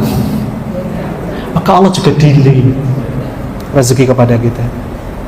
Jadi ketika kita sedang mau setelah takbiratul ihram tadi, melepaskan segala persoalan hidup kita, hajat-hajat kita tadi, maka ketika kita sedang bersedekah, kita hadirkan sungguh-sungguh bahagia tanpa syarat, bahagia bersyukur di detik saat ini. Jadi kapan harusnya kita itu bersyukur? Ya saat ini, detik ini. Jangan ditunda. Kapan? Saat ini kita harus bersyukur. Apa syukurnya? Banyak. Coba dicek apa yang sudah Allah hadirkan kepada kita. Ternyata lebih banyak daripada sekadar apa yang kita inginkan yang menjadi penghalang kita untuk bahagia. Maka kita harus menghadirkan apa? Bahagia tanpa. Karena tadi Bapak Ibu, masih ingat tadi, ada ambisi, ada harapan. Orang yang belum bisa bahagia tanpa syarat namanya ambisi. Gak terima dengan keadaan saat ini, fokusnya pingin sesuatu yang lebih baik lagi. Tapi saat ini berarti tidak ridho dengan qada-qadarnya Allah. Artinya kita keluar dari zona keimanan kita kepada Allah. Salah satu rukun iman itu apa? Iman kepada qada-qadar Allah. Dan padahal kunci hadirnya keajaiban itu di mana? Masih ingat? Keajaiban dibagi menjadi 3: mukjizat, karomah, ma'unah. Masih ingat? Apa ini ma'unah? Dalam kitab Al-Hikam yang ditulis oleh seorang waliullah Syekh Ibnu Athaillah As-Sakandari disebutkan ma'unah itu adalah pertolongan-pertolongan Allah luar biasa yang hanya diberikan bagi hamba-hamba yang beriman dan beramal solih. Iman dan amal solih. Maka sampai ditegaskan oleh guru kita Ustaz Nasrullah, wa'adallahu alladhina amanu minkum wa 'amilus solihat la yastakhlifannahum fil ardh kama istakhlafal ladzina min qablikum. Dan Allah telah berjanji bagi orang-orang yang beriman dan beramal solih di antara kamu. Perhatikan, janjinya kepada dua orang ini, iman dan amal solih. Sungguh kami akan berikan kejayaan, berikan kemakmuran, kesejahteraan. Ya, Masya Allah. Allah janjikan di muka bumi sebagaimana orang-orang yang telah berjaya sebelum kamu. Masya Allah. Jadi kuncinya tadi mau apa? Iman dan amal solih. Ternyata yang pertama sudah belum lulus imannya. Gimana? Tidak bisa ridho dengan saat ini, belum bisa bahagia di detik saat ini. Maka guru kami mengajarkan di jurus namanya bahagia tanpa syarat ini, itu dipraktekkan saat kita bersedekah seperti kita setenang anak yang sedang digendong oleh ibu kandungnya. Enak nggak kira-kira?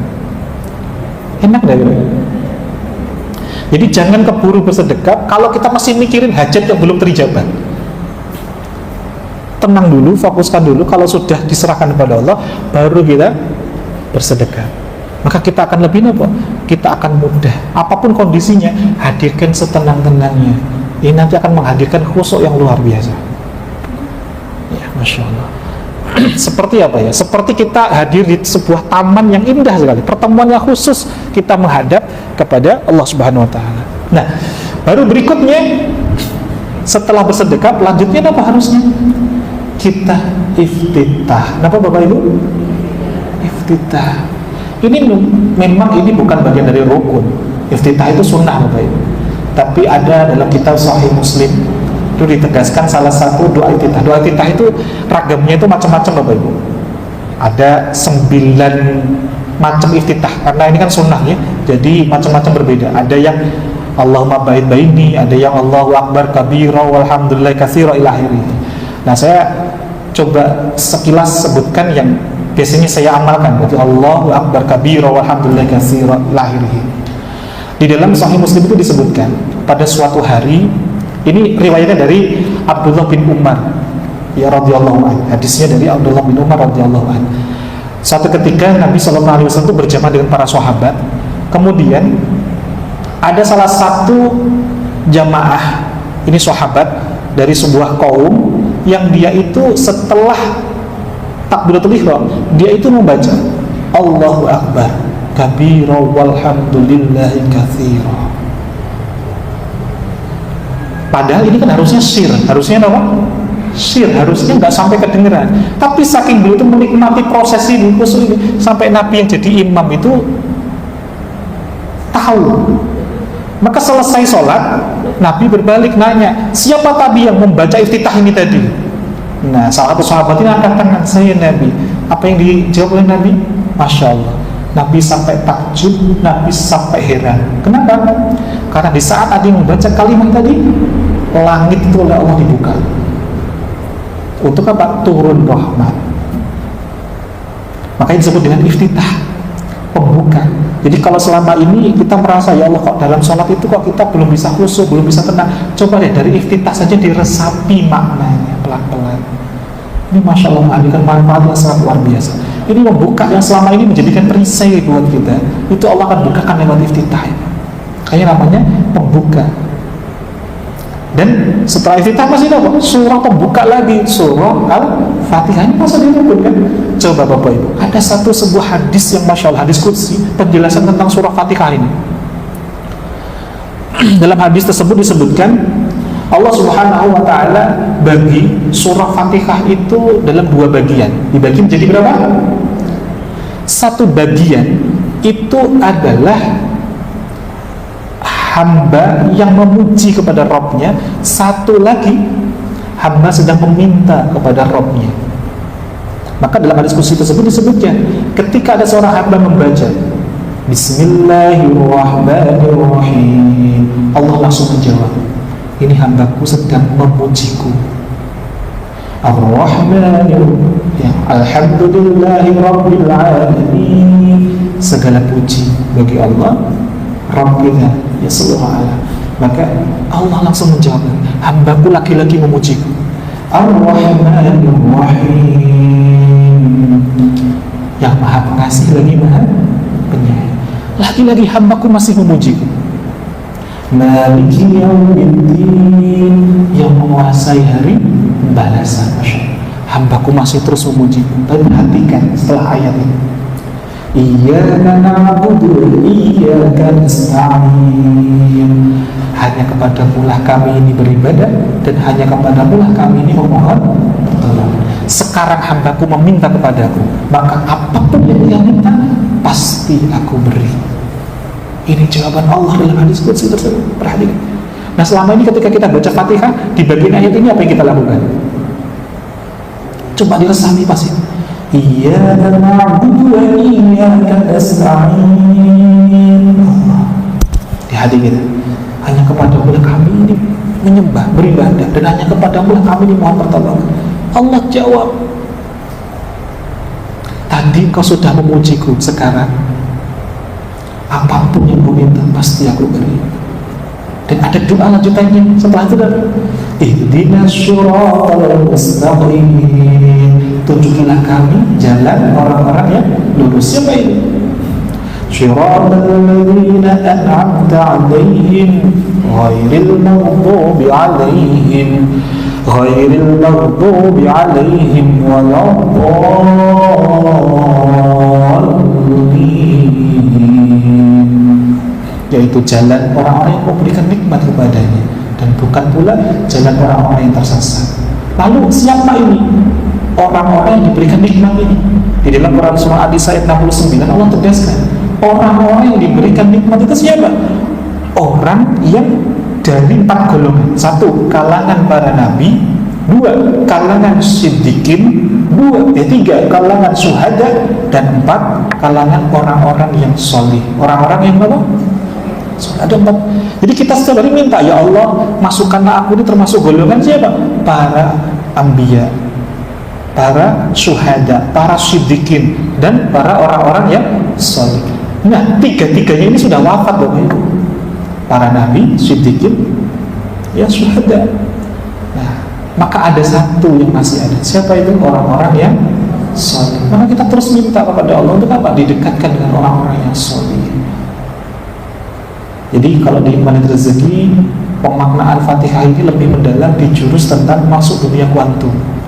Kita masuk lebih mendalam lagi, kita agar terhubung dengan para anbiya, para syuhada, para siddiqin. Kita minta kepada Allah. Jadi sungguh-sungguh kita akan merasakan nikmat yang luar biasa. Barulah setelah itu kita baca bacaan ayat-ayat Al-Quran. Nah, ini tidak saya jelaskan lebih mendalam karena ini ada sesi khusus namanya Quranic Vibration, Karputala. Ada yang pernah mendengar? Ya. Karena dari bacaannya saja sudah menjadi syifa. Bahkan Allah tegaskan ayat Al-Quran itu sebagai apa? Tibyanan likulli syai'in, petunjuk atas segala sesuatu. Maka resapi hayati ayat yang kita dapatkan ketika kita minta petunjuk kepada Allah lewat wasilah Al-Quran, kita baca di dalam sholat setelah surat Al-Fatihah. Coba deh Bapak Ibu bayangin, seorang imam yang dia bisa menghayati bacaan Al-Qurannya ketika dia membacakan jahar, itu juga akan dirasakan getarannya oleh para makmum. Ketika imam sholat bergetar sampai imam merasakan khusus sampai ingin menangis, makmum apa yang dirasakan? Ikut merasakan walaupun tidak tahu maknanya. Lebih dahsyat sekali. Nah, ini tadi di bacaan surahnya. Maka setelah ini coba deh, yang Bapak Ibu mungkin ada sholat sunnahnya pakai ayat apa, sesekali ya, tidak kulha terusnya, sesekali diresapi benar-benar. Walaupun kulhu baik, betul sekali. Bahkan ada disebutkan satu riwayat, Nabi itu senang sekali dengan salah satu sahabat yang sempat disebutkan, dilaporkan oleh para sahabat. Jadi ada salah satu sahabat di masa Nabi dilaporkan, ya Nabi, ini ada salah satu sahabat yang setiap kali sholat itu selalu di setiap rakaat itu selalu ada Al-Ikhlas, Qul huwallahu ahad. Ini apakah sahabat ini memang gak hafal dengan ayat yang lain atau karena apa? Lalu kemudian Nabi SAW panggil orang ini. Ternyata apa? Setelah ditanya Nabi, karena saking cintanya dengan Quran surah Al-Ikhlas, maka Nabi pun menjawab, sungguh kau pun nanti akan masuk surga karena cintamu dengan Quran surah Al-Ikhlas. Maka dipakai terus juga setiap hari. Ini boleh, tapi coba diresapi sungguh-sungguh. Contoh, ketika Bapak Ibu hafal betul Quran surah Al-Ikhlas, ayat yang kedua nopo coba. Allahus. Nah sekarang, kalau Allah Samad itu apa? Menjadikan Allah satu-satunya tempat untuk bergantung. Nah selama ini kalau kita punya persoalan, siapa yang selama ini kita tuju pertama kali?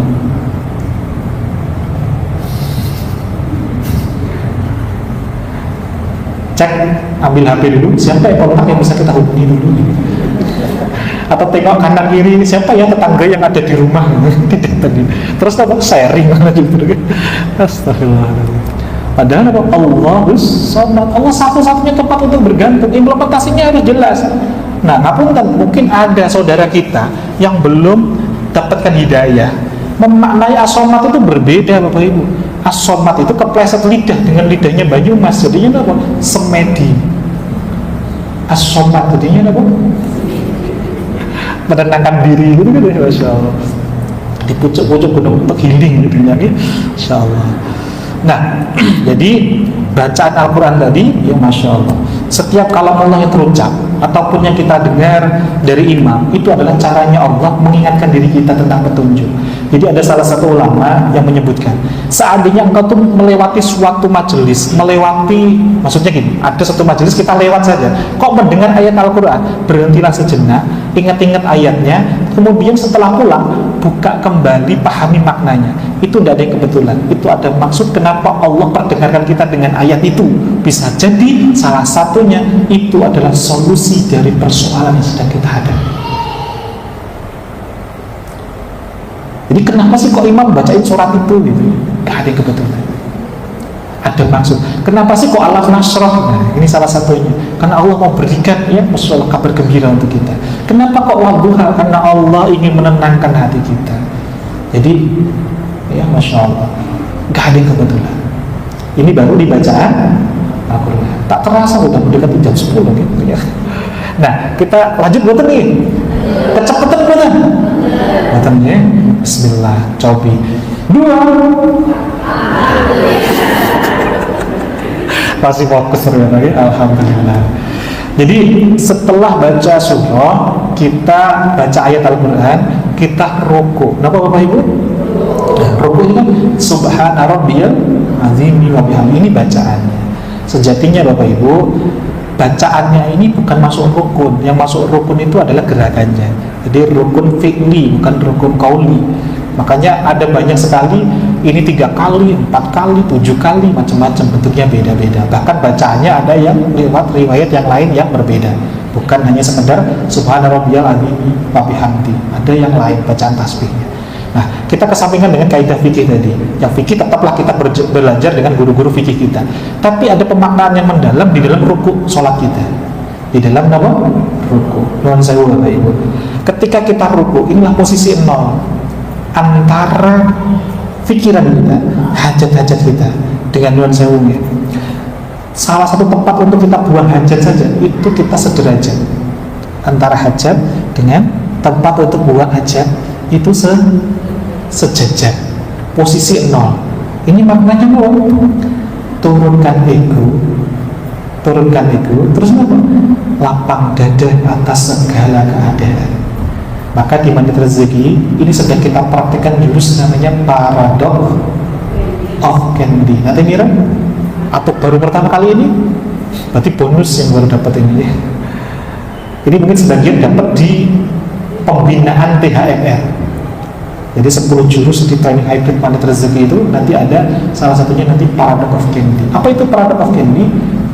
Menerima musibah dengan lapang dada, ridho dengan qada qadarnya Allah. Bahkan harus bersyukur itu bukan yang pertama. Nah, kok bisa? Sederhananya begini. Bapak Ibu yang disayang Allah, misalkan Bapak Ibu kondisinya saat ini sedang kurang sehat. Kemudian Bapak Ibu datang ke seorang dokter. Nah, dokter ngasih obat. Ngasih apa? Nah, dokter ini ngasih obatnya rasanya pahit. Bapak Ibu kerso betul, berkenan nggak untuk memakannya? Kenapa kok mau pahit loh?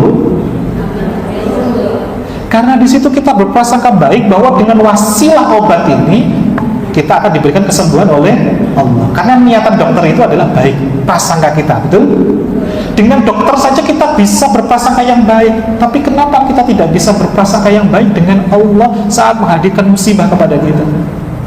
Musibah ini rasanya pahit, tapi kalau kita bisa menelannya, ridho menerimanya, kita pun akan mendapatkan apa? Nikmat setelahnya.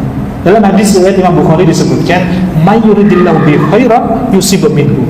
Barang siapa yang Allah mau berikan kebaikan, keajaiban, pertolongan, yusib minhu, Allah akan berikan musibah terlebih dahulu, ujian terlebih dahulu. Enak nggak kira-kira? Enggak. Tapi kalau kita bisa menerima musibahnya, Allah akan kasih apa ini? Nikmatnya. Perhatikan, barang siapa yang Allah memberikan kebaikan, Allah berikan ujian terlebih dahulu. Berarti duluan yang mana? Ujian dulu apa nikmat dulu? Nah, saat ini sudah datang belum ujiannya? Nah, ini tandanya Allah mau kasih nikmatnya. Nah, maka terima dulu. Lah, kenapa saat ini kok kita nggak bisa bangkit-bangkit, nggak dapat nikmatnya? Karena kita belum menampilnya, belum ridho menerimanya. Sebagaimana hadis riwayat Muslim disebutkan, jika Allah mencintai suatu kaum, maka Allah akan berikan apa? Ujian. Karena Allah lagi sayang-sayangnya, Allah kasih ujian. Ini pil, ini obat, ini hadiah untuk menyembuhkan kita, untuk menguatkan derajat kita, untuk menghapus dosa-dosa kita. Tapi coba hadis ini dilanjutkan. Sesungguhnya jika Allah mencintai suatu kaum, Allah akan berikan ujian kepadanya. Jika dia ridho, mau memakannya, mau menerimanya, Allah pun akan ridho kepadanya, dihadirkan solusi, jawaban. Tapi jika dia tidak mau menerimanya, contohnya apa? Tidak mau menerimanya, ngeluh, protes, sambat, gersuno, Allah pun akan murka kepadanya. Pertanyaannya, kita pengen diridhoi atau dimurkai? Maka telan dulu pilnya. Pahit gak? Pahit. Jadi saya ingin nanya, saya ulang lagi, duluan mana? Musibahnya dulu, persoalannya dulu, sama keajaibannya duluan mana? Enggak, datangnya bersamaan. Perhatikan ayatnya. Fa inna ma'al sesungguhnya bersama dengan persoalan ada kemudahan, ada keajaiban. Datangnya bareng, tapi yang tampak oleh kita karena kurangnya ilmu kita, persoalan dulu, makanya disebutkan fa inna ma'al usri yusra, inna ma'al usri yusra, bersama persoalan dulu. Datangnya bareng, makanya disebut paradox of candy, seperti sebuah permen. Apa itu? Gak ada permen yang datang kepada kita tanpa bungkus. Bungkus itu musibahnya, permen yang manis itu nikmatnya. Datangnya barengan atau bareng? Tapi yang kita lihat apanya? Bungkusnya dulu. Coba, kalau kita itu sudah ngelihat dikasih permen ada bungkusnya, lihat bungkusnya saja sudah kita tolak, dapat permennya nggak kira-kira? Permen ini nikmat, keajaiban, sementara bungkus ini musibah, persoalan. Karena inilah SOP-nya malaikat Mikail dalam menghadirkan rezeki kepada kita. Ketika kita minta, ya Allah, saya pengen ini, ya Allah, dibungkus dulu nikmat itu, dihadirkan ke kita. Ibarat bapak ibu beli sesuatu ke ekspedisi, datang tuh, ada paketan datang, paket, ketek-ketek, kita buka pintu, oh iya pak, maaf, itu sudah saya beli loh pak, saya sudah bayar, sudah saya transfer, saya cuma pengen isinya tok, saya nggak mau bungkusnya dibawa pulang saja, saya nggak butuh nambah-nambahin di rumah, sudah banyak kardus. Kira-kira sama pak kurirnya jadi dikasih apa enggak? Nggak bisa bu, SOP-nya harus ada bungkusnya. Loh pak, saya cuma mau isinya, kan sudah milik saya, kan sudah saya bayar, tolong pak kasih ke saya cuma isinya saja. Apa jawabannya pak kurir? Ya SOP-nya begini bu, kalau ibu nggak mau menerima bungkusnya, ya saya kembalikan kepada yang mengirim. Jadi dapat nggak isinya? Begitu pula lah kita selama ini, ketika dikasih ujian, tiba-tiba sudah, ya aduh,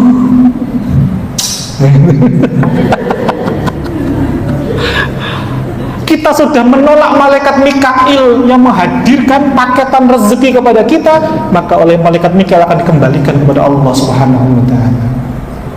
Maka ketika kita ruku ini, ya Allah, setelah kita tasbih, saya ridho dengan keadaan ini, ridho dengan lapang dada. Turunkan ego kita yang selama ini, ya Allah, hajat, yang ini ya Allah belum terijabah, yang ini ya Allah, turunkan dulu ego kita dengan posisi ruku ini.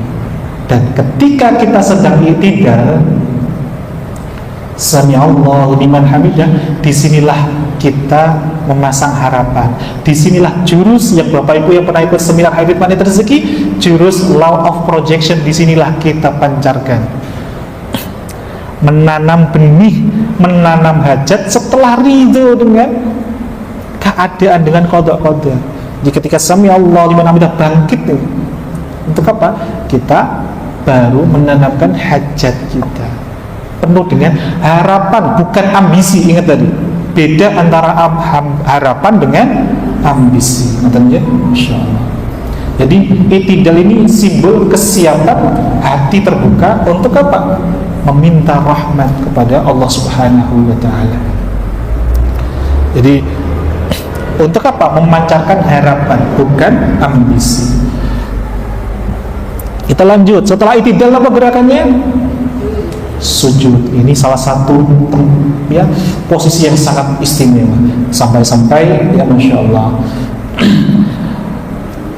dalam hadis riwayat Imam Muslim, Nabi SAW bersabda, aqrabu ma yakunul 'abdu min rabbihi wa huwa sajid fa'aksirud du'a. Posisi terdekat seorang hamba dengan Rabbnya adalah ketika ia sedang sujud, maka perbanyaklah doa. Nah, sujud ini ya Masya Allah, ini gerakan perenungan, gerakan introspeksi, gerakan muhasabah yang mendalam. Inilah posisi yang paling dekat antara kita dengan Rabb kita. Maka praktekkanlah di dalam sujud ini. Materi di Magnet Rezeki namanya menurunkan garis kebenaran. Menurunkan garis apa? Nah, selama ini Bapak Ibu, akar persoalan hidup kita itu dari sini. Merasa diri kita paling benar, yang lain adalah salah. Maka di pas sujud ini, ya Allah, saya sadar ya Allah, ada peran kesalahan saya sehingga ujian ini hadir, sehingga persoalan ini hadir. Saya yang salah ya Allah, ampuni saya siap belajar. namanya menurunkan garis kebenaran. Inilah solusi dari semua persoalan hidup kita. Sederhana Bapak Ibu. Bu, misalkan Ibu, kalau saya tanya 5 tambah 5 berapa Bu? 10. Ini bapak-bapak nih hadir. Pak, 7 tambah 3 berapa Pak? 10. Pegang erat-erat ini, pulang bawa ke rumah. Jangan percaya selain ini. Kira-kira apa yang terjadi? Ibu di rumah tetap kekeh. Yang namanya 10 itu pokoknya 5 tambah 5. Selain 5 tambah 5 salah. Bagi bapak 10 itu 7 tambah 3. Pokoknya selain 7 tambah 3 salah. Kira-kira apa yang terjadi? Ke kantor pengadilan agama. Padahal tujuannya sama nggak? Sama-sama 10. Nah 10 ini ibarat bapak ibu pengen surga.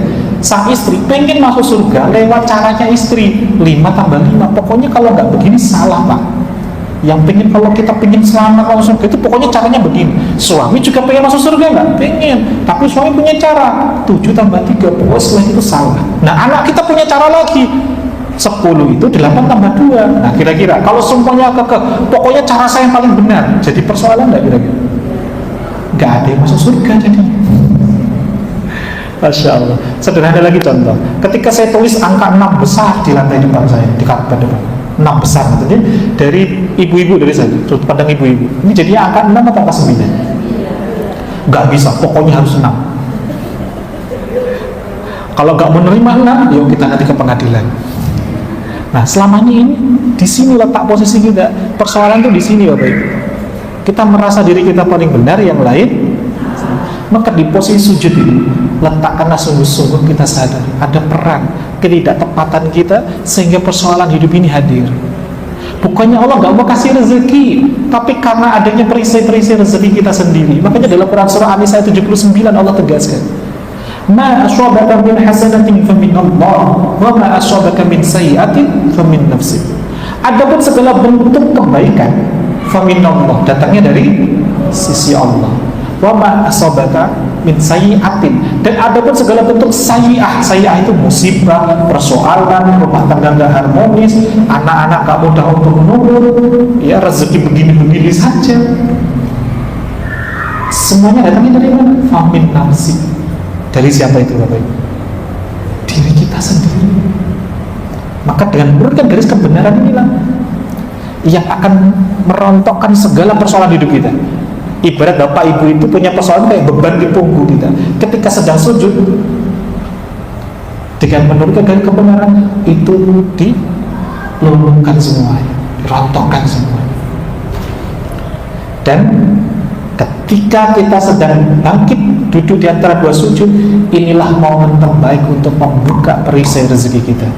Maka perhatikan kalimahnya, bacaan kita, Rabbil firli warhamni wajburni warfa'ni warzuqni wahdini wa'afini wa'afu'ani. Rabbil firli, ya Allah ampunilah dosa-dosa. Diawali dengan apa? Menyadari dulu kesalahan kita di sujud kita. Ketika dulu di antara dua sujud, lepaskan semuanya ini, buka perisai rezeki kita. Maka setelah dibuka, kita minta apapun Allah kasih. Rabbil firli, kita buka, ya Allah ampunilah dosa-dosa saya.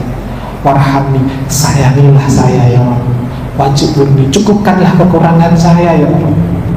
Warfa'ni, angkatlah derajat saya ya Allah. Warzuqni, berikanlah kami rezekimu ya Rabb. Wahdini, berikanlah kami petunjuk dari setiap persoalan yang sedang kami hadapi ini ya Rabb. Kasih sama Allah. Ketika ini sudah terbuka, masuk enggak airnya? Masuk. Nah selama ini masih tertutup, ya nggak akan masuk airnya. Maafkanlah kami ya Rabb, sehatkanlah kami, Masya Allah. Duduk di antara dua sujud ini adalah apa? Membuka perisai rezeki kita praktekkan di dalamnya. Di dalam duduk di antara dua sujud, Masya Allah. Perhatikan, dari bacaan-bacaan kita di dalam sholat yang sebelumnya tadi, mulai dari takbiratul ihram sampai di dalam dulu di antara dua sujud, yang lain itu kita ya memuji Allah, bacaan-bacaan dengan kalam mulut. Tapi perhatikan, yang ketika kita sedang duduk di antara dua sujud, di sini berbeda. Di sini apa? Meminta.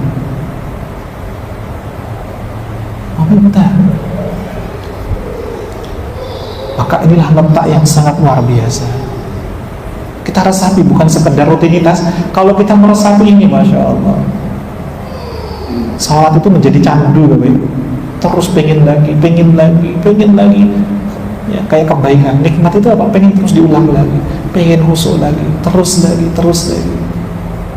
Nah, salah satu yang menjadikan diri kita nggak mudah untuk khusyuk itu apa?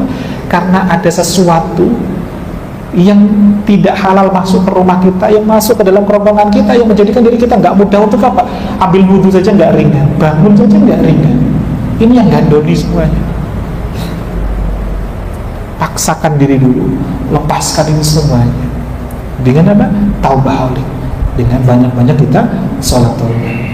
Setelah ini kan gerakannya sujud lagi masih sama, kita berdiri lagi masih sama, sampai nanti tibalah dimasuk di tasyahud. Nah, di tasyahud inilah ada jurus tersendiri yang tidak bisa saya sebutkan hari ini. Mungkin jika Allah berikan umur yang panjang, kita bedah istimewa di tasyahud ini di pertemuan yang berikutnya. Karena tasyahud ini di mana rezeki ada jurus khusus, namanya kembara 7 langit.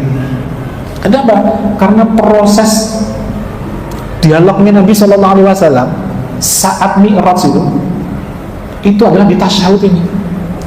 Dan untuk mendapatkan ini, Nabi harus mengembara dulu, melakukan perjalanan Mi'raj, melewati langit ke-7. Makanya di langit ke-7 pun berjumpa dengan siapa? Nabi Ibrahim alaihissalam. Makanya kita ada sholawat Ibrahimiyah. Tapi ini ya, setelah tasyahud nanti kita bedah itu sendiri. Setelah salam, ini yang paling penting ditekankan di Maniat Rezeki. Apa itu? Kemenangan yang membahagiakan. Makanya kita salam ke kanan, salam ke kiri, memastikan keselamatan, kebaikan, kesejahteraan. Itu yang baik-baik di kanan kita, di kiri kita. Baik orang yang sudah baik ataupun orang yang belum baik dengan kita. Kita muliakan mereka, kita bahagiakan mereka. Ini Masya Allah. Nanti kita bahas ya, karena ada loh Bapak Ibu, menang itu yang gak membahagiakan. Contohnya biasanya bapak-bapak yang ngertos. Kayak kemarin Indonesia gak menang lawan Irak gitu. Kira-kira rasanya gimana Pak? Ketika main bola, gak enak banget kan? Tapi bagi Irak bahagia gak kira-kira? Seperti pertandingan sepak bola nih, satu bahagia, satunya sedih gak kira-kira? Ini namanya kemenangan tapi gak membahagiakan. Tapi dalam Islam berbeda. Kemenangan itu membahagiakan, membahagiakan yang lainnya. Nah, ini kita bedah di sesi istimewa sendiri ya, setelah kembara 7 langit. Nah, dari sini dulu kita buka sesi diskusi, sesi tanya jawab dulu. Semoga dengan diskusi tanya jawab ini Allah bukakan ilmu-ilmu yang menjadikan hudan untuk kita, petunjuk untuk kita, bukakan hati kita. Amin amin ya rabbal alamin. Allah alam bisawab. Kita kembalikan kepada Bu Retno untuk sesi diskusi tanya jawab terlebih dahulu. Tafadhal masykur. Terima kasih. Kita lanjutkan dengan doa bersama-sama. Okay? Nah, sebelum doa bersama-sama, kita zikir Maniat Rezeki, zikir Al-Malikul Haqqul Mubin bareng-bareng.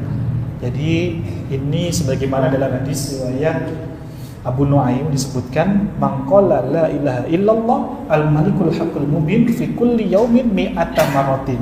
Barang siapa membaca la ilaha illallah al-malikul haqqul mubin setiap hari 100 kali, kana lahu amanan minal faqri, maka ia akan aman dari kefakiran. Wa manu min wahsyatil qabri, selamat dari siksa kubur. Wastujliba bihil ghina, jadi akan dijabah untuk apa? Menjadi kaya. Wastuqri'a bihi babul jannah, maka akan dimudahkan untuk masuk pintu-pintu surga. Allah, kita amalkan ini ya dari guru kita bersama-sama. Namanya zikir Al-Malikul Haqqul Mubin ya, sarang-sarang. Nanti kita langsung sambung dengan doa. La ya Rabbana ya Karim, ya Rabbana ya Rahim, Antal Jawadul Halim, wa anta ni'mal mu'in.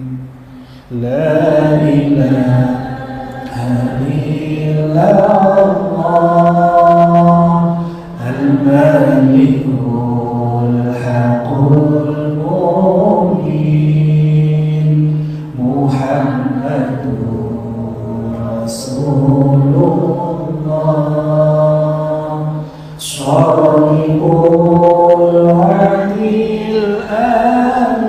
الأمين لا إله إلا الله الملك الحق المبين محمد رسول الله صادق الوعد الأمين بجاه طه الرسول جل ربنا بالقبول وهب لنا كل سؤال رب استجيب لي آمين لا إله إلا الله ya Allah ampunilah dosa-dosa kami bersihkanlah kami dari berisi-berisi rezeki ya Allah sungguh dosa-dosa kami banyak hanya kepada belah kami ini Allah hanya kepada belah kami ini menyerahkan segala persoalan hidup kami ya Allah la ilaha illallah al-malik al-haq al-mubin Muhammadur Rasulullah shadiqul wa'dil amin waghfir li kulli dhunub wastur li kulli al-uyub wabshir li kulli al-kurub waghfi adal mu'dhin واختم بأحسن ختام إذا دنا عشيرا وحان حين الحمام وزاد رشح الجميل لا إله إلا الله ya Allah kasihilah kami sayangilah kami muliakanlah seluruh jemaah yang hadir di masjid ya Allah jagakanlah hajat-hajatnya ya Allah angkatlah derajat limpahkanlah kepada mereka rezeki la ilaha illallah al-malik al-haq al-mubin Muhammadur Rasulullah shadiqul wa'dil amin thumma sholatu wassalam ala syafi'il anam wal alini amal kiram washabi wa tabi'in thumma salatu wassalam ala syafi'il anam wal alini amal kiram washabi wa tabi'in la ilaha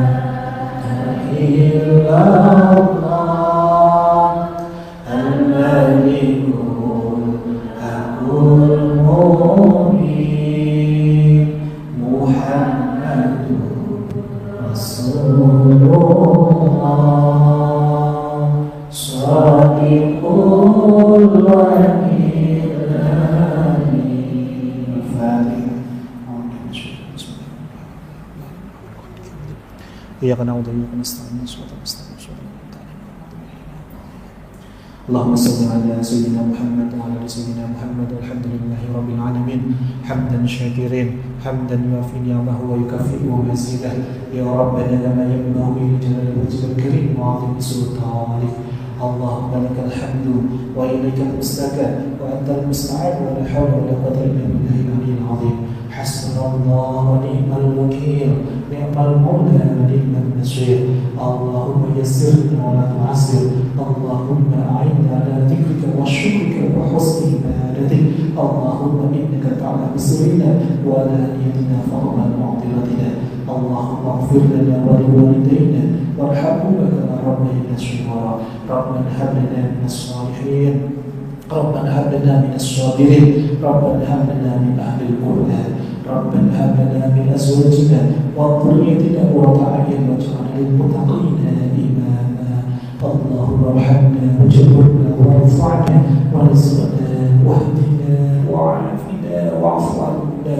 Rabbana zalamna anfusana wa in lam taghfir lana wa tarhamna lanakunanna minal khasirin. Allahumma rabbana anzil 'alaina ma'idatan minas sama' takunu lana 'idan li awwalina wa akhirina wa ayatan minka warzuqna wa anta khairur raziqin. Allahumma nawwir bi kitabika basarina wa aqil bihi lisanina washrah bihi sadrina wasta'mil bihi jasadina bihawlika wa quwwatika fa innahu la hawla wa la quwwata illa billahil aliyyil azim. Allahumma inna na'udzu bika minal hammi wal hazan wa na'udzu bika minal 'ajzi wal kasal wa na'udzu bika minal jubni wal bukhl wa na'udzu bika min ghalabati ad-daini wa qahri ar-rijal. Ya Allah, Ya Rahman, Ya Rahim, selamatkanlah kami dari siksa kubur maupun siksa api neraka. Ya Allah, Ya Rahman, Ya Rahim, hujamkanlah dalam diri kami ini untuk bisa merasakan nikmat, merasakan khusyuk dalam sholat-sholat kami. Ya Allah, hujamkanlah dalam diri kami ini untuk bisa merasakan nikmat beribadah kepada-Mu. Ya Allah, mudahkanlah kami pula untuk menjemput rezeki yang halal thayyiban. Ya Allah, Ya Allah, Ya Rahman, Ya Rahim, seandainya ada sahabat kita kami yang hadir di sini yang masih memiliki persoalan belum baik dengan orang-orang di sekitarnya, Engkau yang Maha memiliki hati, lembutkanlah hati masing-masing dari kami. Ya Allah, mungkin ada yang saat ini hadir memiliki persoalan yang belum baik dengan pasangannya, ada yang merasakan hubungannya belum baik dengan orang tuanya, dengan orang tuanya, dengan saudara kandungnya, bahkan dengan anak-anaknya. Ya Allah, dengan wasilah kami doa berjamaah dan majelis ilmu ini, lembutkanlah hati masing-masing dari mereka, sambungkanlah kembali silah mereka. Ya Rabb, jangan sampai kami termasuk yadkhulul jannah qati'un, yang dilarang untuk menyentuh aroma surga orang-orang yang memutus silaturahmi. Maka perbaikilah hubungan kami dengan orang-orang di sekitar kami. Ya Rabb, bahkan termasuk kepada orang-orang yang pernah menzalimi kami ataupun yang bahkan sampai dengan detik ini mereka masih melakukannya. Ya Allah, Ya Allah, kami fokuskan hanya untuk mengharap ridho-Mu. Ya Allah, kuatkan hati kami untuk bisa memaafkan mereka, untuk bisa mengikhlaskan mereka. Ya Allah, Ya Allah, hujamkanlah pula di hati anak-anak kami, putra-putri kami. Ya Allah, untuk terus melakukan amal-amal saleh disebutkan pula atas nama kami, bahkan saat nanti kami sudah terbujur kaku di dalam tanah. Ya Rabb, karena itulah yang sangat kami nantikan, karena amal mana lagi yang bisa kami nantikan selain dari jariah anak-anak saleh kami sendiri. Ya Rabb, Ya Allah, terima kasih telah berikan nikmat luar biasa di majelis yang mulia ini, di Masjid Darussalam ini. Ya Rabb, kami sadar ya, bukannya Kau tidak mau memberikan rezeki-Mu yang berkah berlimpah kepada kami, ya, tapi semuanya karena masih banyaknya dosa-dosa kami. Ya, dosa-dosa kami terus berbunuh. Ya, dosa-dosa kami yang pernah kami lakukan secara diam-diam ataupun secara terang-terang kepada-Mu. Ya Allah, Ya Rahman, Ya Rahim, saat ini detik ini, saat ini adalah hari penghisapan kami. Kami sadar ya, amal-amal kami belum bisa menembus pintu surga-Mu. Ya, Tapi kamu juga tak mampu jika kami harus merasakan siksa di neraka jahim, ya Rabb. Jangankan 1 jam, 1 menit, 1 detik pun kami tidak akan pernah sanggup, ya Rabb, untuk merasakannya, ya Rabb. Karena kami pernah mendengar Nabi Sallallahu Alaihi Wasallam bersabda, bagi mereka yang berisi rezekinya, yang dosanya paling ringan saja di neraka, dipakaikan sendal, dipakaikan terompah, yang saking panasnya sampai membuat ubun-ubunnya mendidih, sampai membuat otaknya meleleh. Itu baru mereka yang dosanya paling ringan, ya. Lalu bagaimana dengan kami yang dosa kami banyak sekali, ya. Kami pernah, ya Rabb, mengindahkan nasihat ibu kami, ya. Kami pernah, ya Rabb, membuat ibu kami kecewa, ya. Kami pernah membantah ibu kami, ya. Kami pernah, ya Rabb, bahkan melihat ibu kami yang belum mengandung kami 9 bulan lamanya, kami buat kecewa, ya Rabb, dengan meneteskan air mata karena kelakuan kami, ya. Itu saja sudah cukup menunjukkan ada secuil ketidakridhoan ibu kami kepada kami. Maka wajar jika kau pula juga belum ridho dengan kami, ya Rabb. Astagfirullahaladzim. Ya Allah, lembutkanlah hati ibu kami yang masih hidup, dan hadirkanlah maufir, lipatkanlah amal salih ibu kami yang saat ini sudah terbujur kaku di dalam tanah, yang sudah kau jemput, ya Rabb. Selamatkanlah ia, ya Rabb. Mudahkanlah dalam proses hingga hisabnya nanti. Ya Allah, ya Rahman, ya Rahim. Ampunilah pula dosa-dosa kami kepada ayah kami, ya Rabb. Ayah yang dulu telah banting tulang demi sebutir nasi yang pernah kami makan, sekarang sudah mengerat menjadi daging dalam tubuh ini, ya Rabb. Insya Allah, perjuangan ayah kami yang luar biasa, tapi kami pernah mengecewakannya, ya Rabb. Kami pernah membuat ayah kami marah dengan kami pernah berdebat dengannya. Itu saja sudah cukup menunjukkan ada secuil ketidakridhoan ayah kami kepada kami, yang menjadikan kau pula juga tidak ridho dengan kami, ya. Astaghfirullahaladzim. Ya Allah, lembutkanlah hati ayah kami untuk bisa memaafkan kami, ya. Ya Allah, izinkanlah kami untuk bisa melakukan amal-amal solih, untuk bisa, ya Rabb, menebus kesalahan-kesalahan kami yang kami atasnamakan kedua orang tua kami yang telah tiada, ya Rabb. Ya Allah, ya Rahman, ya Rahim. Belum lagi dosa-dosa kami dengan pasangan kami, ya Rabb. Pasangan yang kau hadirkan agar kami ini saling menggenapi, saling melengkapi, bahkan bisa melakukan amal ibadah terpanjang lewat rumah tangga. Tapi kami justru pernah saling ego satu sama lain, ya Rabb. Kami pernah saling tidak mengalah satu sama lain, ya Rabb. Kami pernah, ya Rabb, saling diam-mendiamkan. Bahkan, ya Rabb, kami pernah, ya Rabb, membuat pasangan kami sampai berhari-hari marah dengan kami, ya Rabb. Itu saja sudah cukup menunjukkan ketidakridhoan pasangan kami dengan kami. Maka wajar kau pula juga belum ridho dengan kami, ya Rabb. Astaghfirullahaladzim. Maka izinkanlah, ya Rabb, lewat wasilah ini, ya Rabb, lembutkanlah hati pasangan kami, ya Rabb. Satukanlah kami kembali, ya Rabb. Jadikanlah pasangan kami ini salah satu wasilah kami, kendaraan kami, perjalanan kemudahan kami untuk kembali ke jalan jannah-Mu, ya Rabb. Ya Allah, ampunilah dosa-dosa kami kepada anak-anak kami, ya Rabb. Anak-anak yang sejatinya adalah milik-Mu, anak-anak yang sejatinya adalah titipan-Mu, amanah-amanah-Mu, ya Rabb. Tapi di saat kami membesarkannya dulu, kami belum bisa sungguh-sungguh amanah, ya Rabb. Kami pernah membentaknya, kami pernah mencubitnya, ya Rabb. Bahkan kami pernah, ya Rabb, memukulnya, ya Rabb. Dan kadang kami tahu Anda melakukan kesalahan itu karena kami yang salah, kami yang belum bisa mendidiknya, ya Rabb. Karena kau titipkan anak ini dalam keadaan fitrah, ya Rabb. Tapi di saat kami melampaui batasan, tidak bisa mengendalikan amarah kami, maka disitulah kami menyebabkan, ya Rabb, lecet hatinya anak-anak kami. Dan padahal itu adalah milik Engkau, ya Rabb. Kami belum bisa amanah menjaga titipan-Mu, ya Rabb. Maka wajar jika detik ini, saat ini hidup kami belum mudah. Engkau masih tahan rezeki kami, ya Rabb, karena sebab kami belum bisa menjaga anak-anak kami penuh dengan amanah, ya Rabb. Bagaimana mungkin Engkau mencurahkan kasih sayang-Mu yang berlimpah untuk kami, sementara mereka-mereka yang Kau titipkan di sekitar kami saja kami belum bisa amanah menjaganya, ya Rabb. Kami saja belum bisa menghadirkan kasih sayang yang sungguh-sungguh untuk mereka, ya Rabb. Astagfirullahaladzim. Ya Allah, perbaikilah hubungan kami dengan orang-orang di sekitar kami ini, ya Rabb. Dan salah satunya kami mulai dari lewat wasilah kami perbaiki sholat-sholat kami kepadamu, ya Rabb. Yang kami buktikan justru setelah kami mengucap salam, memastikan pasangan kami, orang tua kami, anak-anak kami senantiasa merasakan kebaikan atas kehadiran kami, ya Rabb. Rabbana la tuzigh qulubana ba'da idh hadaitana wa hab lana min ladunka rahmah innaka antal wahhab. Rabbana ya taqabbal minna innaka antas sami'ud du'a. Rabbana taqabbal minna innaka antas sami'ul alim. Rabbana atina fid dunya hasanah wa fil akhirati hasanah wa qina adzabannar. Ya Allah, satu lagi permohonan kami ya Rabb. Seandainya nanti Engkau jemput ya Rabb, izinkanlah dalam keadaan kami husnul khotimah ya Rabb. Syahidnya wal akhirat ya Rabb. Dalam keadaan kami sudah Kau bersihkan dari dosa-dosa kami, Kau bersihkan dari lilitan amanah-amanah kami, Kau bersihkan dari ya Rabb, hal-hal yang tidak Kau ridhoi ya Rabb. Wassallallahu ala sayyidina Muhammadin nabil ummi wa alihi washabbihi wa sallam. Alhamdulillahi rabbil alamin. Bisiril Fatihah. Alhamdulillahi rabbil alamin arrahmanir rahim maliki yaumiddin. Iyyaka na'budu wa iyyaka nasta'in ihdinas siratal mustaqim siratal ladzina an'amta 'alaihim ghairil maghdubi 'alaihim waladdallin. Barakallahu fikum.